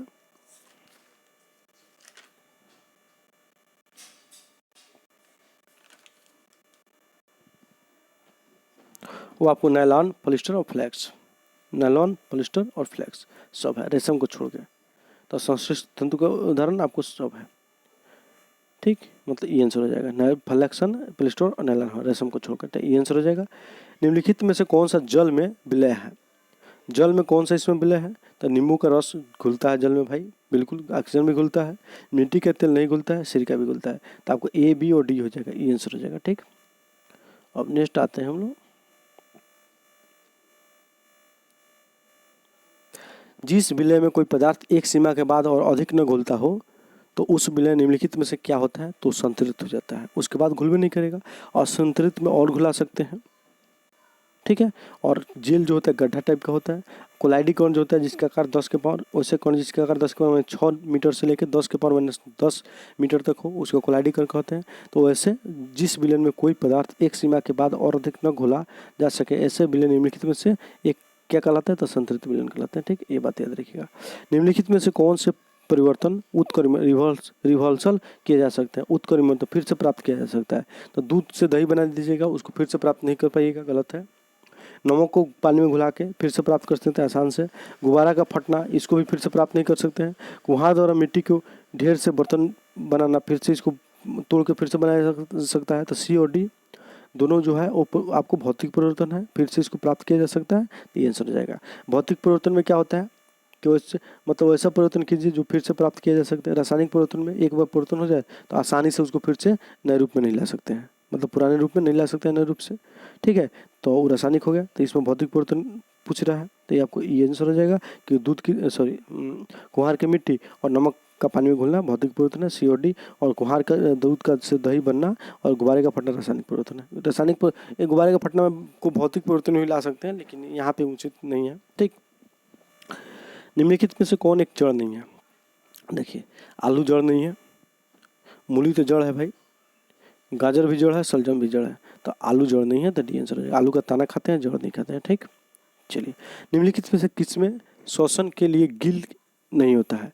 देखिए, श्वसन के लिए गिल किस में नहीं होता है? तो आपको ऑक्टोपस में गिल होता है भाई, मछली में गिल होता है, डॉल्फिन और हेल्स में गिल नहीं होता है, फेफड़े के जरिए सांस लेते हैं। तो आंसर क्या हो जाएगा? ई हो जाएगा। ठीक, निम्नलिखित में से कौन सा भौतिक परिवर्तन का उदाहरण है? तो भौतिक परिवर्तन वैसे परिवर्तन जो नए रूप में बदल जाए और फिर उसी रूप में आ जाए, उसी को भौतिक परिवर्तन कहते हैं। मतलब नए रूप में परिवर्तन किया जा सके, फिर बाद में उसको आसानी से पुराने रूप में ला सके, उसे भौतिक परिवर्तन कहेंगे। इसमें कागज का फाड़ना, रंग का परिवर्तन है, ये आपको रासायनिक परिवर्तन है। हाइड्रोजन और ऑक्सीजन से मिलकर जल बनना, ये आपको रासायनिक परिवर्तन है। कागज का जलना रासायनिक परिवर्तन है, तो इसमें कागज को फाड़ना हो जाएगा भौतिक परिवर्तन। तो इसके हिसाब से आपको गुब्बारा फटना भी भौतिक परिवर्तन हो जाएगा, याद रखिएगा। ठीक है, चलिए, 110 जो है, जीवाश्म विज्ञान कौन होता है जो अध्ययन करता है? जीवाश्म विज्ञानी कौन होता है जो इसको अध्ययन करता है? तो इसमें फॉलिस, जीवाश्म विज्ञानी जो होता है वो जीवाश्म का अध्ययन होता है। तो इंग्लिश दिया है उसका फॉलिस। ठीक है, तो इंग्लिश हो जाएगा फॉलिस। निम्नलिखित में से कौन सा मानव अंग एंजाइम के साथ ही हार्मोन भी स्रावित करता है? तो ये जो होता है बाह्य और आंतरिक अंतःस्रावित ग्रंथि जो होता है दोनों का काम करता है अग्नाशय। तो आपको एंजाइम और हार्मोन दोनों स्रावित करते हैं अग्नाशय। अग्नाशय जो होता है आपको अंतः और बाह्य दोनों प्रकार के हार्मोन को स्रावित करता है, ये बात याद रखिएगा। इसके साथ साथ ये भी बात याद रखिएगा आप लोग कि अग्नाशय जो होता है वो क्या इंसुलिन को ख़त्म करता है, इंसुलिन का स्रावित करता है जो ग्लूकोज को ख़त्म करता है। इंसुलिन का स्राव जो होता है बीट अल्फा कोशिका से होता है, किससे? अल्फा कोशिका से। इंसुलिन जो होता है कि आप प्राकृतिक रूप से आप डायलिया से प्राप्त कर सकते हैं। ठीक है, और इंसुलिन में क्या होता है? तो जास्ता होता है, याद रखिएगा। ठीक, क्या होता है? जास्ता नामक पदार्थ होते हैं। ठीक, ये बात याद रखिएगा। आगे हम बढ़ेंगे। रेडियोधर्मी पदार्थ उत्सर्जित करता है, तो रेडियोधर्मी पदार्थ जो उत्सर्जित करता है वो अल्फा कण उत्सर्जित करता है, ये अल्फा कण। 1 मिनट दोस्तों, 1 मिनट, 1 मिनट, गलत नहीं, 1 मिनट, 1 मिनट, 100, हाँ, अल्फा कण। रेडियोधर्मी पदार्थ जो होता है वो अल्फा कण उत्सर्जित करता है। एक गेंद को ऊर्ध्वाधर रूप से ऊपर की ओर फेंका जाता है, उसका अपनी गति के दौरान क्या होगा? तो ऊपर बिकेगा। तो सबसे पहले क्या होगा? ऊपर जब बिकेगा तो त्वरण, अब जब बिकेगा तब बढ़ेगा, उसके बाद घटते जाएगा। एक समय आएगा जब त्वरण शून्य हो जाएगा, फिर नीचे आएगा तो त्वरण बढ़ना शुरू करेगा। तो ऊपर भी गया है तो त्वरण घटेगा। अब वेग क्या होगा? वेग जो होगा शुरुआत में तो आप त्वरण बढ़ाइएगा, बिगिएगा झोंक लगा के, तो त्वरण घटेगा और अंत तक आपको वेग भी शून्य हो जाएगा, त्वरण भी शून्य हो जाएगा। तो यहाँ पे क्या होगा? वेग और त्वरण दोनों घटेंगे। ठीक है, तो वेग और त्वरण दोनों का मान क्या होगा? कम होगा। ये आंसर क्या हो जाएगा? ये हो जाएगा। 115 हो गया। अब आते हैं 116। अब देखिए, ये मैथ है, मैथ अपने आप लोग बना लीजिएगा। ठीक है, इजी मैथ है, मैथ का हम डिस्कशन अलग करा देंगे इसका। ठीक, तो यहाँ पे 116, 117, 118 मैथ यहाँ पे रोक के अपना बना लीजिए। 119 मैथ है, 120 नंबर है। उसके बाद 121 मैथ नंबर है, 122 है, 123 है। उसके बाद आइए इसका 24 है, 125 है। ठीक है, 126 में आइए। बिहार में राष्ट्रीय राजमार्ग संख्या 2 की लंबाई कितनी है? तो बिहार में राष्ट्रीय राजमार्ग संख्या 2 की लंबाई जो है वो आपको कितनी है? तो उसकी लंबाई जो है आपको 392 किलोमीटर है, याद रखिएगा। बिहार में स्थित महात्मा गांधी सेतु की लंबाई कितनी है? तो बिहार में जो सेतु है उसकी लंबाई जो है आपको 5.575 किलोमीटर है, ये बात याद रखिएगा। बिहार राज्य में गंगा के उत्तरी मैदान में कौन सी मिट्टी पाई जाती है? तो गंगा के उत्तरी मैदान में नवीन जलोढ़, पुरानी जलोढ़, लाल सुंदरी, बालू सुंदरी, सभी प्रकार की मिट्टी पाई जाती है। आंसर डी हो जाएगा। हाल ही में किस देश के द्वारा शक्तिशाली रॉकेट अंगारा-1 का सफल परीक्षण किया गया? तो ये किया गया रूस का से, तो रूस आंसर हो जाएगा। संयुक्त राज्य विकास कार्यक्रम 2020 की रिपोर्ट में सबसे निचला स्थान किसका रहा? तो सबसे निचला स्थान रहा वो चाड का रहा। किसका रहा? तो चाड का रहा, ठीक है। किसका रहा? चाड का रहा, ठीक है। इसमें प्रथम स्थान जो रहा संयुक्त राष्ट्र विकास कार्यक्रम 2020 में प्रथम स्थान नॉर्वे का रहा। भारत का कितना रहा? आपको 131 रहा। ये विकास कार्यक्रम जो है वो मानव विकास सूचकांक है, ठीक है, जिसको यूएनडीपी के द्वारा जारी किया, इसी के द्वारा जारी किया जाता है, वही है, ठीक। आयुष उत्पाद के निर्यात को बढ़ावा देने के लिए आयुष मंत्रालय के द्वारा के साथ कौन सा मंत्रालय मिलकर काम करने का निर्णय लिया है? तो वाणिज्य उद्योग मंत्रालय हो जाएगा इसका आंसर, ठीक। चलिए, इसरो के चेयरमैन के सिवान का कार्यकाल किस वर्ष तक बढ़ाया गया है? तो इनका कार्यकाल जो है आपको बढ़ा के किया गया है 2021 तक, मतलब 21 के लास्ट में रिटायर हो जाएंगे। 1 साल बढ़ाया गया, 20 के लास्ट में बढ़ाया गया था। चलिए, डाक विभाग द्वारा इंडियन पोस्ट पेमेंट बैंक ने किस तारीख को डाक पे नामक एक नया डिजिटल ऐप पेमेंट लॉन्च किया है? तो इसका जो आंसर हो जाएगा उसका आंसर हो जाएगा 15 दिसंबर 2020 का हो जाएगा, ठीक। ज़्यादा जरूरत नहीं है इस क्वेश्चन का।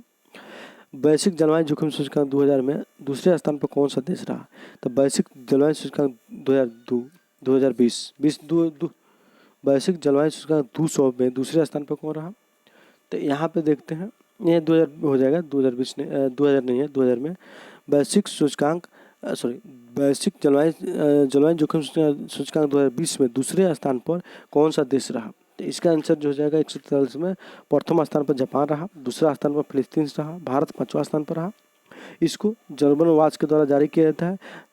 इसका वैश्विक जलवायु सूचकांक कैसे निकाला जाता है? तो इसमें क्या देखा जाता है कि जलवायु परिवर्तन से कौन देश सबसे अधिक प्रभावित होगा? तो सबसे अधिक प्रभावित जो हुआ अभी तक जापान हुआ, दूसरा फिलिस्तीन हुआ, भारत 5वां स्थान पर था, ठीक है।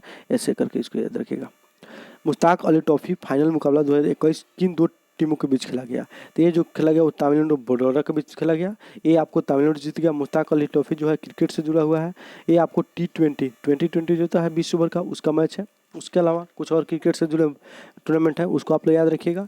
तो एक होता है विजय हजारे ट्रॉफी, एक होता है रणजी ट्रॉफी, एक होता है ईरानी ट्रॉफी।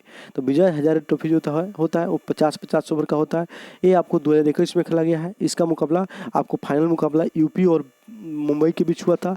मुंबई इसका विजेता बना और मुंबई के कप्तान पृथ्वी शॉ थे, ठीक है। तो मुश्ताक अली ट्रॉफी 2020 जो है उसका विजेता तमिलनाडु और विजय हजारे ट्रॉफी का विजेता थी आपको मुंबई। उसके बाद आपको रणजी ट्रॉफी और ईरानी ट्रॉफी 2021 में नहीं खेला गया है। रणजी ट्रॉफी आपको टेस्ट होता है, इसमें राज्यों के बीच में होता है। ईरानी ट्रॉफी जो होता है शेष भारत और जो रणजी ट्रॉफी का विजेता होता है उसके बीच होता है। तो ये चारों टूर्नामेंट जो है Mushtaq Ali trophy, Vijay Hazare trophy, Ranji trophy, ईरानी ट्रॉफी किस चीज़ से संबंधित है? तो आपको क्रिकेट से संबंधित है। आगे जो क्वेश्चन है 2020 का नोबेल पुरस्कार में पॉल और मिलग्राम और रॉबर्ट बी विल्सन को दिया गया है। इनका संबंध किससे है? तो अमेरिका देश से है, ठीक है, याद रखिएगा। नेक्स्ट आते हैं, प्रधानमंत्री राष्ट्रीय स्वास्थ्य सुरक्षा मिशन की योजना किस वर्ष से आरंभ किया गया है? तो ये जो प्रधानमंत्री राष्ट्रीय स्वास्थ्य सुरक्षा मिशन जो है इसका आरंभ किया गया है आपको 2018 से।